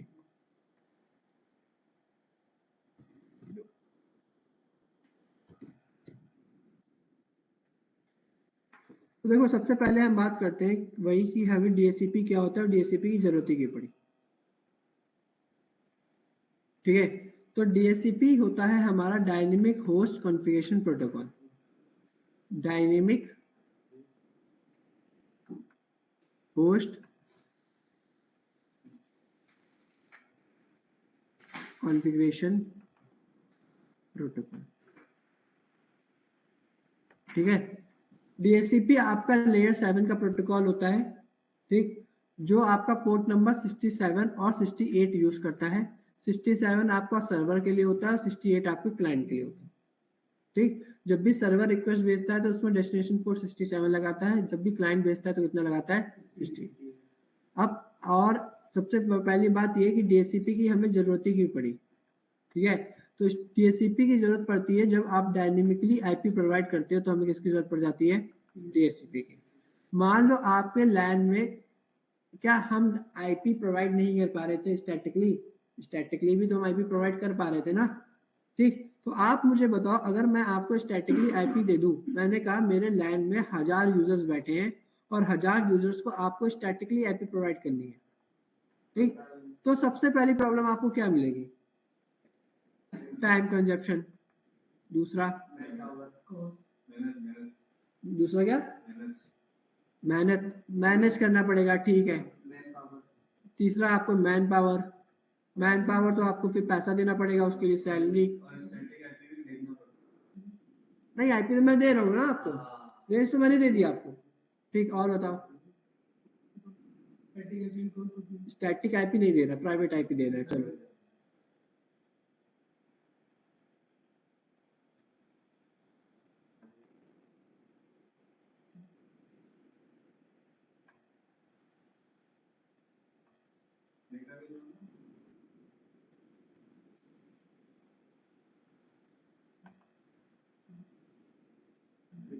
आपकी IP कितनी डुप्लीकेट होगी, उसके लिए कितनी ग्लिचेस आप जनरेट होंगी, है ना। आपको कौन से सिस्टम पे कौन सी IP दे रहे हो उसका डेटाबेस भी तो मेंटेन करना पड़ेगा। सारा काम कौन करेगा, आप ही तो करोगे जब आप स्टैटिक IP दे रहे हो, है ना। मतलब आपका टाइम लग रहा है, मैनेज कर रहे हो आप, ज़्यादा से ज़्यादा बंदे रखोगे तो सैलरी दोगे और डेटाबेस भी मेंटेन करोगे, कहीं प्रॉब्लम हो गई तो उसके लिए डुप्लीकेसी की प्रॉब्लम कौन देखेगा। तो ये सारी इन सब, वो कहता है ना, सारे दुखों का एक जोड़। DHCP कहता है टाइम भी मैं देख लूंगा, ठीक, डुप्लीकेसी के लिए डेटाबेस मैं मेंटेन कर लूंगा, तुम्हें नहीं करना।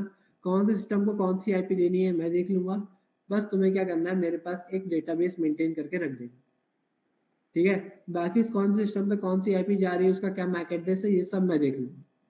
तुम्हें ज़्यादा पैसे खर्च करने की भी जरूरत नहीं है, मैन पावर भी तुम्हारी खर्च नहीं हो, समझा। तो ये मैंने आपको बताया DHCP के एडवांटेज और डिसएडवांटेज।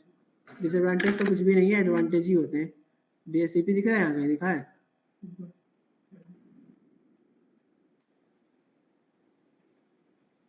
तो DHCP क्या होता है, डायनेमिक होस्ट कॉन्फ़िगरेशन प्रोटोकॉल, जो ऑटोमेटिक IP असाइन करने का काम करता है, ठीक है।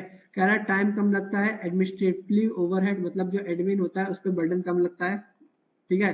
प्रोडक्टिविटी इंक्रीज हो जाती है, जितनी देर आप IP देने में लगा रहे हो उतना कोई और काम कर लो, गलतियां कम होती हैं। UDP बेस्ड प्रोटोकॉल है। सोर्स पोर्ट नंबर 67 आपका सर्वर का होता है, 68 किसका होता है, क्लाइंट का।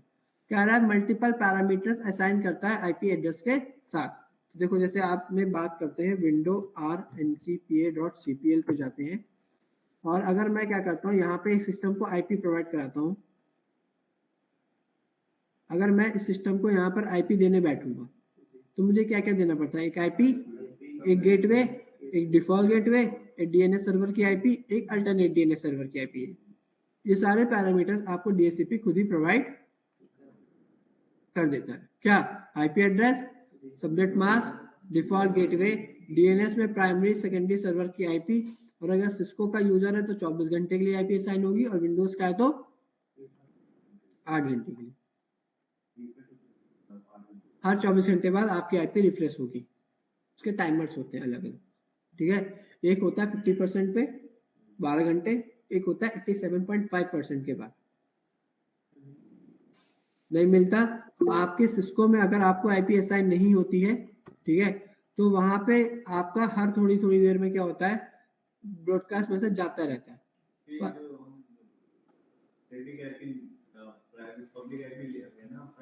पब्लिक IP तो ISP प्रोवाइड कर देता है ना, तो उसके लिए आपको DHCP सर्वर थोड़ी लगाना होता है।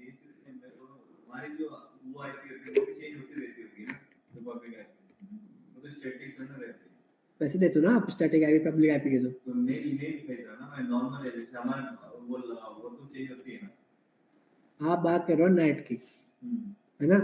नेट का केस दूसरा है।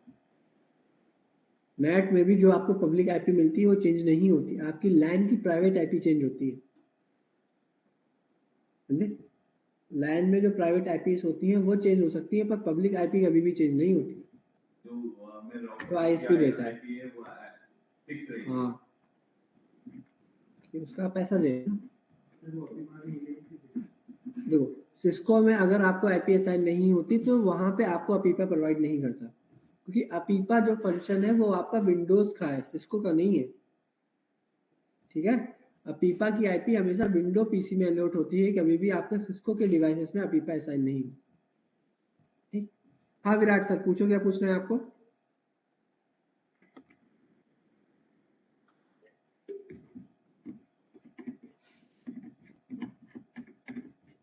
विराट सर, हेलो विराट मिश्रा, कुछ पूछना है क्या भाई ऑनलाइन में?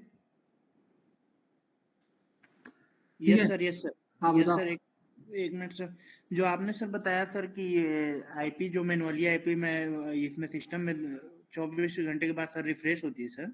नहीं स्टैटिक नहीं, डायनेमिक आईपी। स्टैटिक आईपी तो हमेशा रहती है, सॉरी तो सर, जब तक आपका सिस्टम बंद नहीं हो रहा। अगर आपका सिस्टम बंद हो गया तब चली जाएगी, अगर सिस्टम नहीं बंद हो रहा है सर तो नहीं जाएगी ना? तो जिंदगी भर रहेगी आपके साथ, ठीक है? क्योंकि आप वो काम तो मैनुअली कर रहे हो ना। और सर ये जो आपने एक डीएनएस सर्वर बताया सर, हाँ इसके नीचे सर वो डीएनएस सर्वर के सर बाद एक और बताया था आपने नीचे, अल्टरनेट सर्वर सर। हाँ, अल्टरनेट सर्वर मतलब डीएनएस सर्वर की दूसरी आईपी, ओके सर। ठीक है? तो यहाँ पे देखो क्या होता है भाई, आगे चलते हैं, बात कर लेते हैं। मान लो ये आपका सर्वर है, ठीक? ये यहाँ पे आपने स्विच लगा रखा है कोई भी, और स्विच के साथ आपके मल्टीपल होस्ट कनेक्टेड है।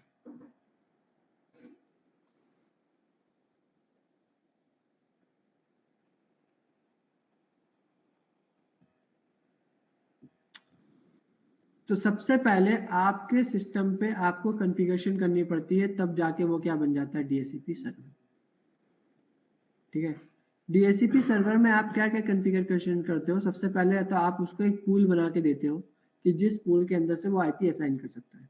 दूसरा, आप उसको डिफॉल्ट गेटवे बताते हो कि क्या डिफॉल्ट गेटवे आपको उसको देना है, ठीक है? आप इसमें डीएनएस सर्वर की आईपी भी बता सकते हो, आप इसमें लीज टाइमर भी बता देते हो, ठीक? तो ये 4 पैरामीटर्स आप डीएचसीपी सर्वर पे कॉन्फ़िगरेशन करते समय देते हो। जब भी आपके सिस्टम को आईपी चाहिए होती है तो सबसे पहले वो क्या करता है, एक डिस्कवर मैसेज सेंड करता है अपने पीसी को, अपने सर्वर को सेंड करने के लिए। क्या सेंड करता है? डिस्कवर। सॉरी एक मिनट पीछे आओ, हम जो प्रोसेस पढ़ रहे हैं इस प्रोसेस का नाम होता है डोरा। क्या होता है? डोरा। डोरा मतलब होता है डिस्कवर, ऑफर, रिक्वेस्ट, एक्नॉलेजमेंट, ठीक है? तो सबसे सर पहले एक यहाँ पे क्वेश्चन क्या और जाता था है? सर मेरा। जी बताइए।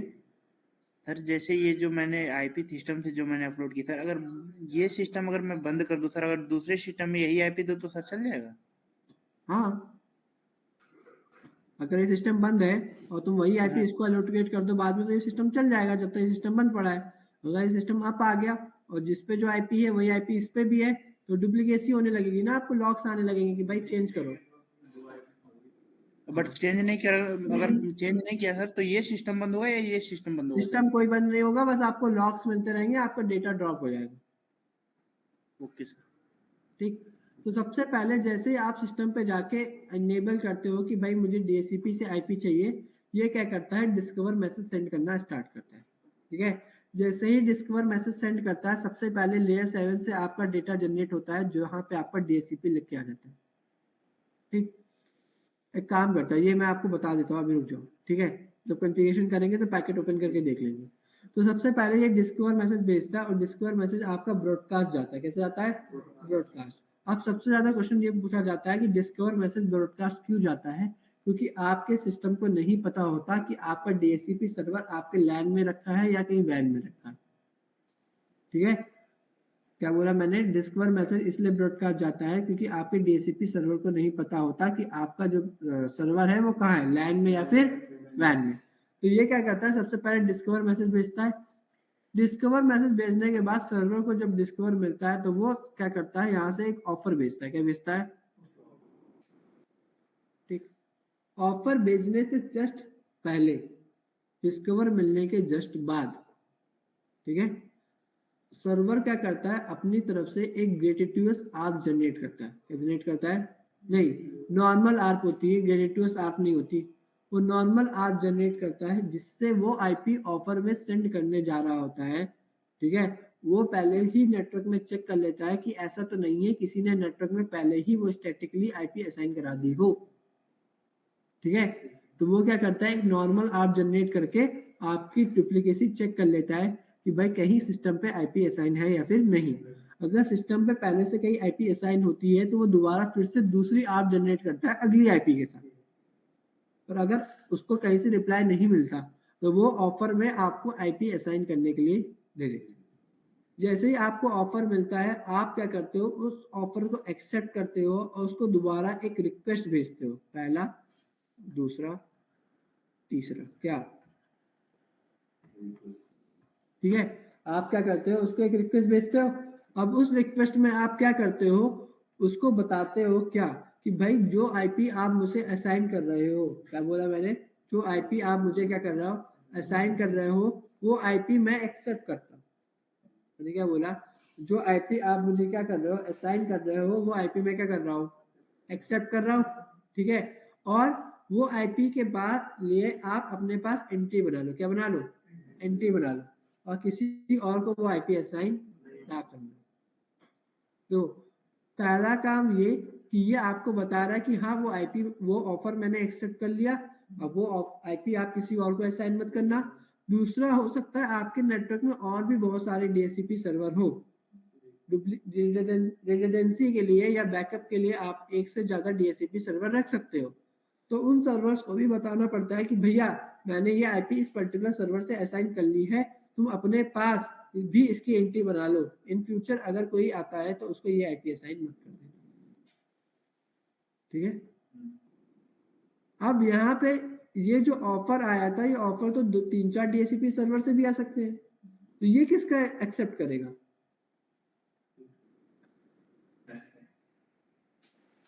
सबसे पहले मेरा क्वेश्चन है, हम जो मैसेज ब्रॉडकास्ट करेंगे डिस्कवर का, वो किसी पर्टिकुलर स्पेसिफिक एड्रेस पे, मतलब उसके IP specific broadcast IP address, broadcast IP आपकी फिक्स होती है ना, 255.255.255.255। नहीं, अगर ऐसे तो बाइनरी जो पीसी है वो उनके पास तो जाएगा, तो वो तो डिस्कार्ड कर देंगे, उन्हें से कोई मतलब ही नहीं है। नेटवर्क एरिया ना तो क्या कि नेटवर्क सब मेरे सेम, मान लो आप पहले नेटवर्क देख लो, यहाँ पे मैंने 4 राउटर लगा दिए, सब मेरे नेटवर्क में है।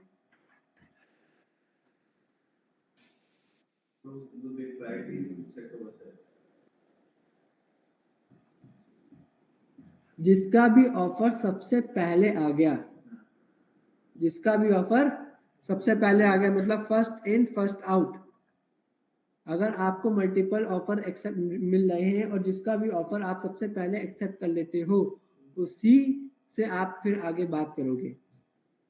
ठीक है, और इसीलिए जब आप यहाँ पे रिक्वेस्ट भेजते हो तो रिक्वेस्ट भी आपकी ब्रॉडकास्ट जाती है, ऑफर भी आपका ब्रॉडकास्ट ही आता है। ठीक है, तो जब रिक्वेस्ट इन सबके पास भी जाएगी और आपके सर्वर के पास भी जाएगी, तो पहले तो आपके सर्वर को पता चल जाएगा और बाकियों को भी पता चल जाएगा कि मैंने तुम्हारा ऑफर एक्सेप्ट नहीं किया। ठीक है, तो यहाँ पे क्या करता है, सबसे पहले आपका डिस्कवर जाता है, डिस्कवर के बाद ये एक्नॉलेजमेंट, ये आर्प जनरेट करता है, आर्प के बाद ये आपको ऑफर देता है, ऑफर के बाद ये आपको रिक्वेस्ट भेजता है और रिक्वेस्ट के बाद ये आपको एक्नॉलेजमेंट भेज देता है, यहाँ ठीक है तुम आईपी असाइन कर लो। और जैसे ही ये आपको एक्नॉलेजमेंट भेजता है, इसके बाद पीसी भी अपने आप से चेक करता है कि भाई ये आईपी कहीं सिस्टम में असाइन तो नहीं है। तो जब राउटर ने अपने आप से चेक किया था तो हो सकता है कि आईपी असाइन नहीं थी, उसने ऑफर कर दिया। तो जब ऑफर रिक्वेस्ट गई उसके बीच किसी ने स्टैटिकली आईपी असाइन कर दी, है ना। तो ये क्या करता है, लास्ट में आपकी ग्रेडिटिवस आप जनरेट करता है डुप्लीकेसी चेक करने के लिए। ये आप नॉर्मल थी, ये आप ग्रेडिटिवस आर पे, ठीक है। तो इससे आपका पता लग जाता है कि भाई जो आपको मतलब आईपी मिली थी वो कहीं डुप्लीकेट है या फिर नहीं है। ये कहानी जो मैंने आपको 5 सेकंड में सुना दी, ये कहानी 5 सेकंड की नहीं है, ठीक है। इसमें आपका एक एक पैकेट ओपन होता है और एक एक पैकेट में क्या क्या चीजें लग के जाती हैं, ये पूरा पैकेट फ्लो आपसे एनपी में पूछा जाता है। सीसीएनए में तो नॉर्मल क्वेश्चन पूछ लेगा आपसे, ठीक है, बट जब आप सीसीएनपी पढ़ते हो तो उसमें आपको एक एक पैकेट ओपन करके पूछता है कि आपका जो डिस्कवर गया, डिस्कवर में क्या क्या पैरामीटर्स लग के जा रहे हैं और क्यों लग के जा रहे हैं, ठीक है। तो पहले हम ये देख लेते हैं, ठीक है। तो इस प्रैक्टिकल को करने के लिए आप क्या करो, आप क्या करोगे, मुझे ही करना पड़ेगा, इसकी तो हमें कोई ज़रूरत नहीं है, तो हम नए प्रोजेक्ट ले लेते हैं। DSCP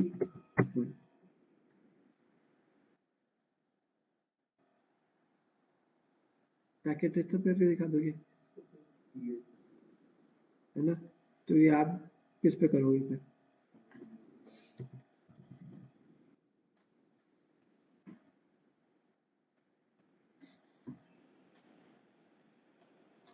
इसकी तो कॉन्फ़िगरेशन ये सही दे देगा, इतना बेसिक तो नहीं होगा। R1 ले लेते हैं, 1 2 3 4 5 6।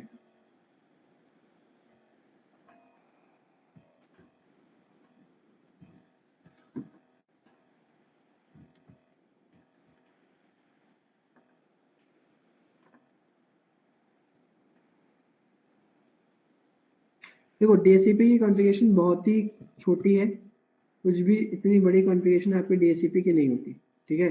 देखो क्या करेंगे, राउटर पे जाएंगे, CLI पे, यहाँ पे लिख देंगे नो लिखते हैं, enable configuration terminal, host name दे दो DSCP सर्वर, ठीक है। Interface FA0/0, IP address 10.0.0.1 255.255.255.0। No,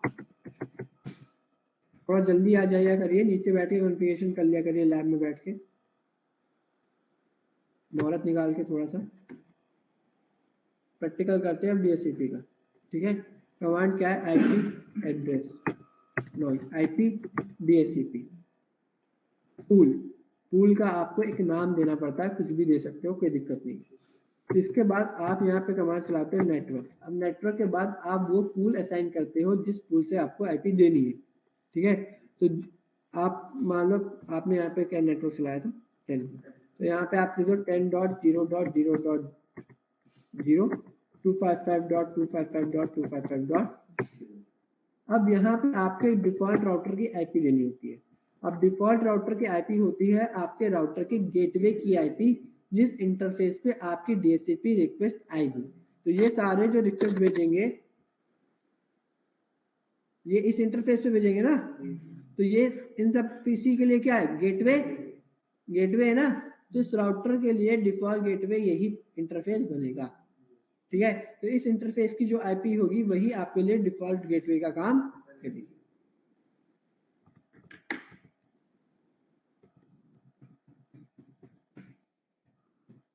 बस, ठीक है। अगर आपको DNS की भी आईपी देनी है तो आप यहाँ पे दे सकते हो DNS सर्वर। मान लो आपने दे दिया 4.4.4.4, इसके आगे का नहीं हो, ठीक है। तो डू शो रन, आपने क्या कॉन्फ़िगरेशन करी, आपने आईपी DSCP पूल बना दिया, आपने नेटवर्क दे दिया, डिफॉल्ट राउटर की आईपी दे दी और DNS सर्वर दे, ठीक है। तो अब हम क्या करते हैं, पीसी को आईपी दिलाते हैं। तो पहले मैं सिमुलेटर पे चला जाता हूँ, पीसी पे गए, अरे ठीक है, डेस्कटॉप पे गए, आईपी DSCP। तो जैसे आपने DSCP किया, यहाँ पे देखो DSCP का आ गया। जैसे इसको ओपन करोगे, सबसे पहले देखो जैसे जैसे इसमें जो पॉइंट लिखे हैं अपनी नोट्स में जब बनाना तो वो पॉइंट्स लिख लेना, और यहाँ पे जो स्टेटमेंट आ रही है इनको अपने नोट्स में लिख लेना, ठीक है। तो जब आपसे इंटरव्यू पूछेगा तो आपके पास कुछ नोट्स होंगे उसको बताने के लिए। तो लेयर 7 पे सबसे पहले DSCP का फ्रेम आया जिसमें आईपी लग रही 0.0.0.0, क्योंकि सर्वर के बारे में इसे पता नहीं है, ठीक है। इसको बोलते हैं सर्वर आइडेंटिफायर। क्या बोलते हैं? सर्वर आइडेंटिफायर, कि कौन सर्वर है उसके बारे में आइडेंटिफाई करो। क्लाइंट की भी कोई आईपी नहीं लगी क्योंकि क्लाइंट को अभी तक कोई आईपी नहीं मिली, इसको बोलते हैं क्लाइंट आइडेंटिफायर। क्या बोलते हैं? Client identifier. जब ये ट्रैफिक आपका लेयर 4 पे आता है तो लेयर 4 पे यूडीपी इंकैप्सुलेट हो गया, सोर्स पोर्ट आपका 68 तक का गया क्योंकि क्लाइंट है, डेस्टिनेशन पोर्ट आपका किसका लग के गया? सर्वर का। लेयर 3 पे आया तो सोर्स आईपी लग गई 0.0.0.0 है, अपने आप लेगा, आपको नहीं देना, अपने आप ले लेगा, ठीक है, क्योंकि वो रिक्वेस्ट कर रहा है तो उसे पता मैं क्लाइंट हूँ, है ना। राउटर को जब रिसीव होगा तो उसको डेस्टिनेशन पोर्ट 68 मिलेगा तो वो समझ जाएगा, ठीक है, 67 मिलेगा, सॉरी, ठीक है। अब यहाँ पे सोर्स आईपी 0.0.0 लग के जा रही है क्योंकि इसके पास अभी तक कोई आईपी नहीं है। डेस्टिनेशन आईपी आपकी ब्रॉडकास्ट आईपी है 255.255.255.255, ठीक है। लेयर 2 भी आपका क्या है? राउट पीसी के इंटरफेस का मैक एड्रेस और डेस्टिनेशन मैक एड्रेस क्या है? ब्रॉडकास्ट। एक बात याद रखना, सिस्को का गोल्डन रूल होता है कि अगर आपका लेयर 3 ब्रॉडकास्ट है तो लेयर 2 भी ब्रॉडकास्ट होगा, लेयर 3 मल्टीकास्ट है तो लेयर 2 भी मल्टीकास्ट होगा, और लेयर 3 आपका यूनिकास्ट है तो लेयर 2 भी आपका यूनिकास्ट होगा, दोनों हमेशा सेम रहेंगे, ठीक है। तो यहाँ पे देखो लेयर 3 में डेस्टिनेशन आईपी आपकी ब्रॉडकास्ट लग के जा रही है तो लेयर 2 में भी ब्रॉडकास्ट ही होगा, ठीक। अब यहाँ पे आप देखो, ये आप बना लेना अपने पास लेयर 3, लेयर 2, लेयर 4 करके। ये आप देखो, आपका ये आपका डीएससीपी का पूरा हेडर है ना। ये क्लाइंट आइडेंटिफायर फील्ड है, क्लाइंट आइडेंटिफायर फील्ड में क्लाइंट का मैक एड्रेस लग के जा रहा है, और ये आपका डीएससीपी का पूरा हेडर लग के जा रहा है, जिसमें आपका ये आपका क्लाइंट आईडी हो गई, क्लाइंट को अभी कोई एड्रेस नहीं मिला, सर्वर है नहीं, रिले एजेंट छोड़ दो, आगे बताऊंगा कि क्लाइंट का मैक एड्रेस लग के जा रहा है, सर्वर का होस्ट नेम लग के जा रहा है, ठीक है। और यहाँ पे ऑप्शन फील्ड में पैरामीटर्स लग के जाते हैं जो जो इसको चाहिए। अब ये डिस्कवर गया स्विच के पास, स्विच के पास ब्रॉडकास्ट मैसेज आया तो वो तो ब्रॉडकास्ट कर देगा। अब ये सारे इस सबको ड्रॉप कर देंगे क्योंकि इनको इस सब कोई काम नहीं है। तो यहाँ पे आपकी देखो ये क्या कर रहा है, आपके डिस्कवर मैसेज को एक्सेप्ट कर लिया, कह रहा है फास्ट इथरनेट 0/0 के एक फ्रेम मिला, कह रहा है डेस्टिनेशन मैक एड्रेस जो था वो रिसीविंग पोर्ट पे मैच हो गया क्योंकि ब्रॉडकास्ट है या तो मल्टीकास्ट है। कह रहा है डिवाइस ने लुकअप किया डेस्टिनेशन आईपी सब टेबल में थी, ठीक है। पीडीयू डिकैप्सुलेट हुआ यूडीपी सेगमेंट, कह रहा था पैकेट डीएससीपी पैकेट है, डीएससीपी सर्वर प्रोसेस कर रहा है, डीएससीपी सर्वर को एक डीएससीपी डिस्कवर पैकेट रिसीव हुआ क्योंकि यहाँ पे एक कोड लग के जाता है और डिस्कवर का टाइप कोड होता है 1, ठीक है। मैं आपको कोड लिखवा दूंगा अगर आपको कोड लिखने हैं तो।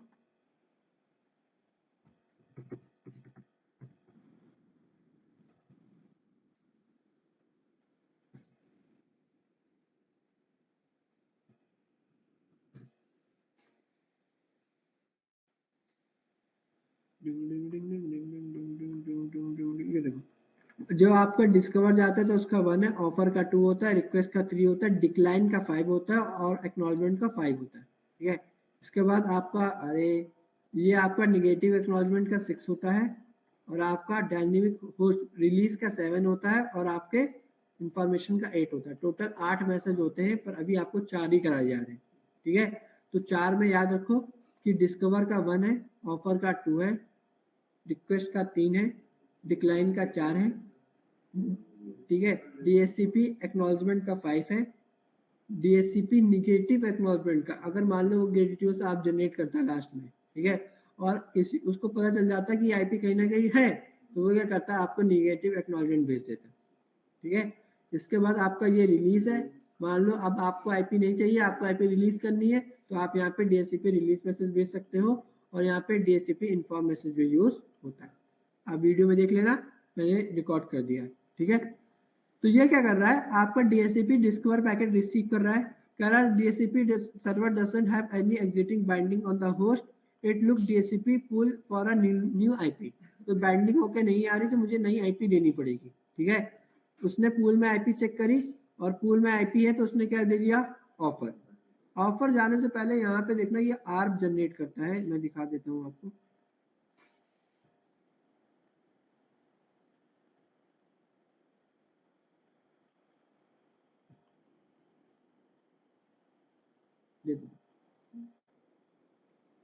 अब ये देखो ये क्या कर रहा है, आपका देखो सोर्स आईपी और डेस्टिनेशन आईपी दोनों क्या है, सेम। तो जो आईपी वो ऑफर करने जा रहा है उसी आईपी के लिए वो क्या करता है, आप जनरेट करता है। ठीक है, ये यहाँ पे गलत दिखा रहा है, ये यहाँ पे आईसीएमपी दिखा रहा है, पर यहाँ पे आईसीएमपी नहीं होना चाहिए था, यहाँ पे आर्प होना चाहिए था। आईसीएमपी आपका तब जनरेट होता है जब वो डिफरेंट नेटवर्क में हो। ठीक है, क्योंकि सेम ही नेटवर्क में आर्प जनरेट हो पाती है, डिफरेंट नेटवर्क में तो आर्प नहीं आती। पर अगर मेरा सर्वर डिफरेंट नेटवर्क में होता और वो आर्प जनरेट करता तो उसके राउटर एक इंटरफेस से अगले इंटरफेस में तो आर्प जाने देता नहीं, तो वहां पे वो आईसीएमपी जनरेट करता है, पर यहाँ पे इसको आर्प जनरेट करनी चाहिए थी। ठीक है, तो ये खुद ही अपनी आईपी है तो ये आके देगा नहीं। अब ये देखो ये शायद इसने आर्प जनरेट करी, देखो ये इसने आर्प जनरेट कर दी। आर्प किसके लिए जनरेट कर रहा है, 10.2 के लिए, क्योंकि आईपी कौन से असाइन करने जा रहा है, 2। अब 2 आईपी इसने ब्रॉडकास्ट करी, 2 का कोई रिप्लाई नहीं देगा, 2 का कोई रिप्लाई नहीं दे रहा ना, क्योंकि 2 तो कोई असाइन ही नहीं है। तो अब थोड़ी देर में रुको, ये अभी क्या करेगा आपका डीएससीपी, ये देखो, अरे आजा, ये इसने क्या करा, ऑफर रिलीज कर दिया। ठीक है, ये क्या कर रहा है, 2 लिख के आ रहा है ना आपको, मतलब इसने ऑफर रिलीज कर दिया। अब ऑफर में ये 10.2 आईपी असाइन कर रहा है, क्लाइंट के पास अभी कोई एड्रेस नहीं है इसलिए 00 लग के आ रहा है, क्यों, अभी आईपी असाइन ही नहीं हुई, सर्वर एड्रेस का लग के आ रहा है 10.1। ठीक है, आप ये देखो लेयर 2 अभी भी ब्रॉडकास्ट है, क्यों, क्योंकि लेयर 3 अभी भी ब्रॉडकास्ट है। देखो भाई आपको पीसी का मैक एड्रेस तो पता चल गया था ना, तो लेयर 2 में जब आप वापस भेज रहे हो तो पीसी का मैक एड्रेस लगा के दे देते। और यहाँ पे क्या है, लेयर 3 में अभी तक आईपी नहीं है, जब लेयर 3 में आईपी नहीं, लेयर 3 ब्रॉडकास्ट है तो लेयर 2 भी ब्रॉडकास्ट ही जा रहा है। ठीक है, ये इसने ब्रॉडकास्ट कर दिया। अब पीसी को ऑफर मिल गया, ऑफर मिलने के बाद ये क्या करेगा, यहां से रिक्वेस्ट भेजेगा, और रिक्वेस्ट भेजेगा, देखो अब ये रिक्वेस्ट भेजेगा। ठीक है, फ्रेम रिसीव हुआ, कह रहा है कहीं तो दिखा दे मालिक की रिक्वेस्ट जारी है।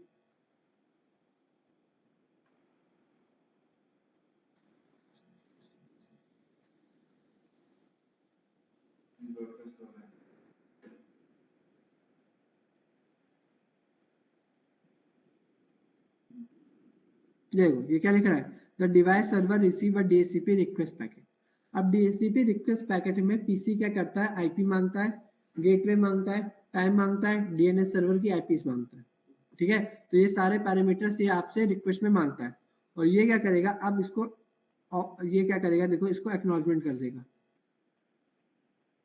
देखो fast Ethernet receive the frame, ये क्या आ रही है, रिसीव एक्नॉलेजमेंट पैकेट, और जैसे ही एक्नॉलेजमेंट आ गई इसने यहाँ पे ग्रेटिवस आर्प जनरेट कर दी, जिसमें देखो सोर्स आईपी और डेस्टिनेशन आईपी सेम है। ठीक है, तो ये क्या करता है, यहाँ पे लास्ट में एक आर्प जनरेट करता है, जिसकी मदद से ये चेक करता है कि आईपी कहीं और असाइन तो नहीं है, तो कहीं से रिप्लाई नहीं आता तो इसका मतलब इसको आईपी असाइन होगी। 10.2 सबनेट मास्क, गेटवे और डीएनएस सर्वर की आईपी। ठीक है, तो इस तरह आप क्या करते हो, डीएचसीपी की मदद से अपने सिस्टम को आईपी असाइन करा सकते हो। ठीक, जितने शॉर्ट में आपने इसको पढ़ा, इसको और भी हम बड़ा कर सकते हैं, पर उसमें फिर आपको एक एक पैकेट ओपन करके दिखाया जाता है सीसीएनपी। ठीक है, तो मैं आ रहा है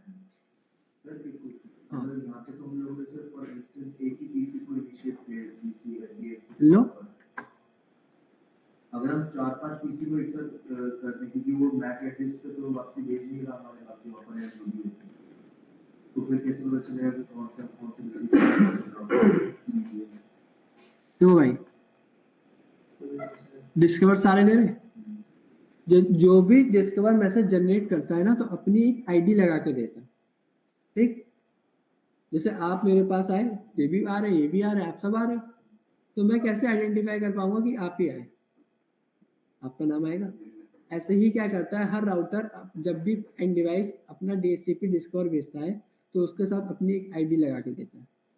पूरे डीएचसीपी प्रोसेस के दौरान जब भी आपका डीएचसीपी उस पर्टिकुलर पीसी से कम्युनिकेट करेगा तो हमेशा अपनी आईडी लगा के देगा। उसी आईडी से आप पता लगा सकते हो कि ये वाला पैकेट इस पर्टिकुलर एंड डिवाइस का, ठीक है।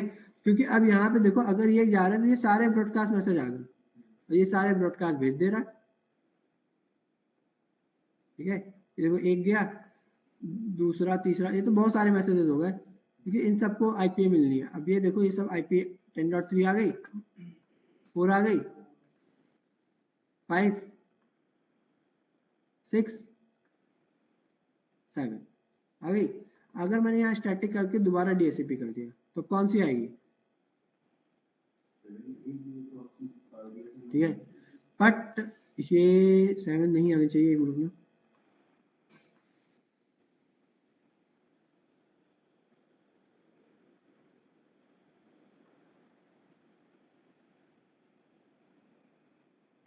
हो गई।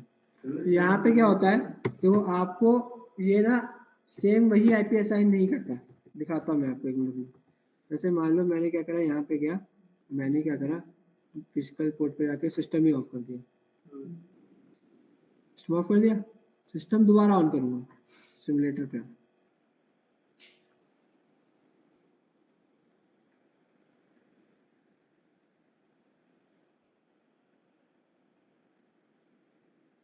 आईपी नहीं है, ये देखो इसने डिस्कवर जनरेट कर दिया, ये सिस्टम ऑफ होकर दोबारा ऑन हो गया ना, तो ये क्या करेगा, यहाँ पे उसको आईपी मिलेगी। मैं थोड़ा फास्ट कर देता हूँ,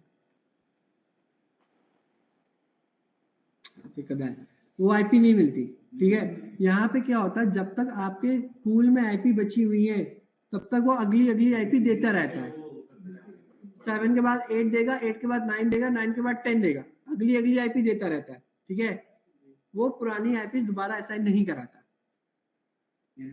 जब तक पूल खत्म नहीं हो जाता वो पुरानी आईपी दोबारा फिर से एलोकेट नहीं करता, ठीक है। और आप अपने राउटर के पास जाके कमांड चला सकते हो, show IP pool, show DHCP pool, अरे आजा भाई, तो आईपी डीएचसीपी पूल,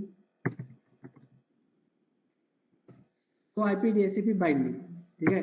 तो आईपी डीएचसीपी बाइंडिंग आपको पता चल जाएगा कौन से मैक एड्रेस के साथ कौन सी आईपी असाइन हुई है, ठीक है। और आप और कमांड चला सकते हो, सो आईपी डीएचसीपी, इतना गधा है क्या पैकेट एड्रेस है,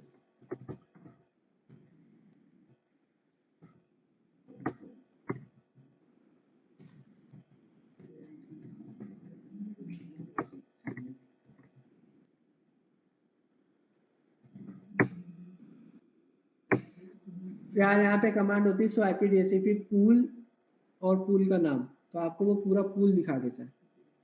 अब ये नहीं दिखा रहा, मैं क्या बताऊँ,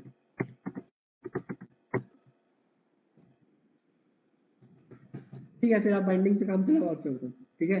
तो यहाँ पे क्या कर रहा है, आपको पूरी बाइंडिंग करके दिखा देता है कि कौन से नेटवर्क, मतलब कौन से पीसी को आपने कौन सी आईपी असाइन कर रखी है, ठीक है। समझ में आ गया,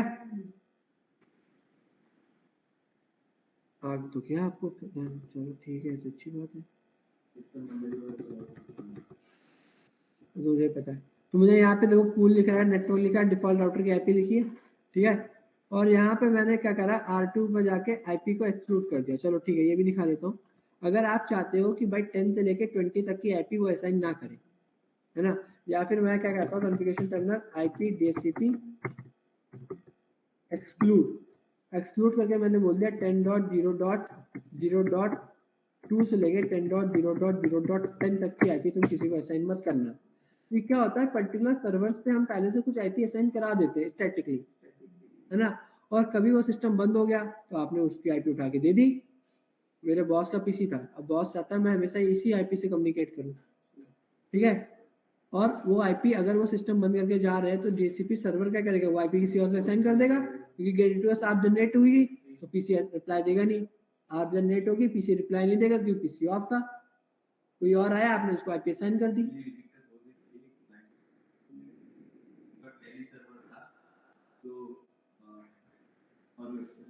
बाकी क्लाइंट था, ठीक है, बाकी सारे क्लाइंट हैं, तो उसमें क्या होना था, टेली का ना आईपी बार चेंज हो रहा था, तो वो एक्सेस नहीं कर पाते थे उस चीज को।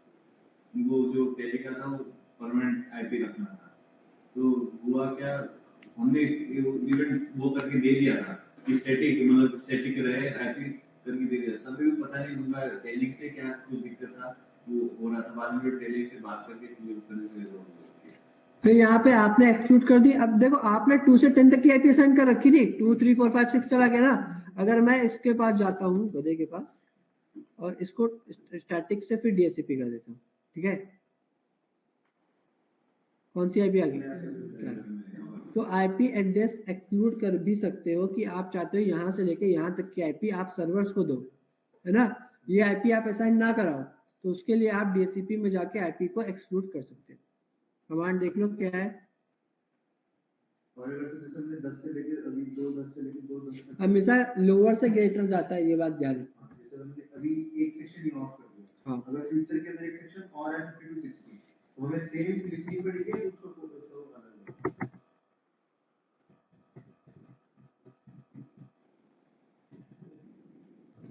एक्जिस्टिंग वाले को ओवरराइड नहीं करेगा। देख ले रहा हूँ भाई, 2 मिनट रुको,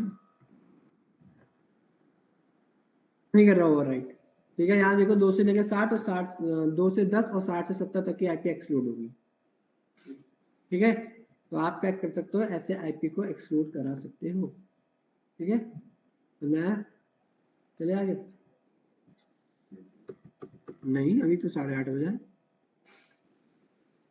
चलो ठीक है, हम क्या करते हैं, अब बचा आपका रिले एजेंट, ठीक है। रिले एजेंट स्नूपिंग और आपका डीएससीपी आर्प इंस्पेक्शन, ये हम मंडे को कवर कर लेंगे। मंडे को कवर करने के बाद मैं आपको क्या स्टार्ट कर दूंगा, स्विचिंग स्टार्ट कर दूंगा, ठीक है। तो प्लीज जितने प्रैक्टिकल मैंने आपको भेजे हैं हाथ जोड़ के निवेदन है कर लेना, नहीं करोगे तो आपका नुकसान है, मेरा तो कोई नुकसान नहीं है ना। एचएसआरपी होगा मालिक समय आने पे, देखो अरे डिवाइस प्लान में आपको क्यों भेज रहा हूँ, 20 तारीख से वैल्यू खत्म हो जाएगा ना चीजें सर। यार देखो ये इस क्वेश्चन का मेरे पास कोई जवाब नहीं होता। उस क्वेश्चन का जवाब इसलिए भी नहीं होता क्योंकि मेरा मोटिव होता है बस सिलेबस पूरा करना, और मेरा आज तक समय पे सिलेबस पूरा नहीं हुआ।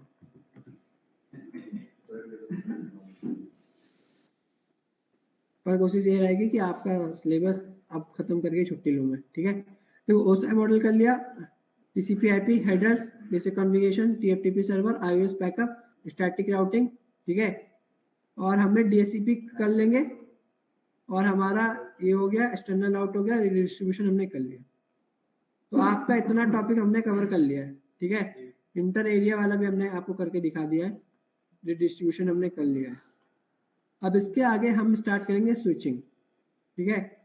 स्विचिंग के बाद आपका देखो यहाँ पे स्विचिंग स्टार्ट होगा, आपका वीलैन ट्रंक क्या होता है, एक्सेस क्या होता है, एसबीआई डीटीपी वगैरह क्या होता है, पीवीएसटी आरपीवीएसटी प्लस नहीं खाली पीवीएसटी और आरएसटीपी होगा बेसिक, पीपीयूडीआर पोर्ट पास्ट, इसके बाद आपका इथा चैनल, एचएसआरपी, फिर पोर्ट सिक्योरिटी, इसके बाद फिर इतना आपका स्विचिंग का पोर्शन है, ठीक है। इसके बाद फिर आपका एसीएल और नेट। एक बात बताओ, स्विचिंग से पहले एसीएल नेट करा दूं, उसके बाद स्विचिंग करा दूं, तो पहला राउटिंग का कॉन्सेप्ट पूरा खत्म हो जाएगा, है ना। तो एक काम करते हैं, पहले एसीएल और नेट कर लेंगे, एसीएल नेट के बाद स्विचिंग स्टार्ट कर देंगे, ठीक। तो आपका एसीएल नेट हो जाएगा, फिर हम स्विचिंग स्टार्ट करेंगे, फिर आपका सिक्योरिटी, वायरलेस और आपका ये सारा चीजें, ठीक है। मे बी आई थिंक आपका 20 तक हो जाए, पर नहीं होगा तो 26 तक तो हो ही जाएगा, तो महीना पूरा। बाद में तो वो ही रहा ना, 20 तारीख के बाद वो थ्योरी है वैसे भी। हाँ, ये आपका जैसे ही स्विचिंग खत्म होगा, ये पूरा फिर आपका थ्योरी आ जाएगा, उसमें ज्यादा टाइम नहीं लगेगा, वायरलेस वगैरह ऐसा मेंटेन जो भी है। जैसे स्टार्टिंग में थ्योरी था, बीच में प्रैक्टिकल आ गया, लास्ट में थ्योरी आ गया।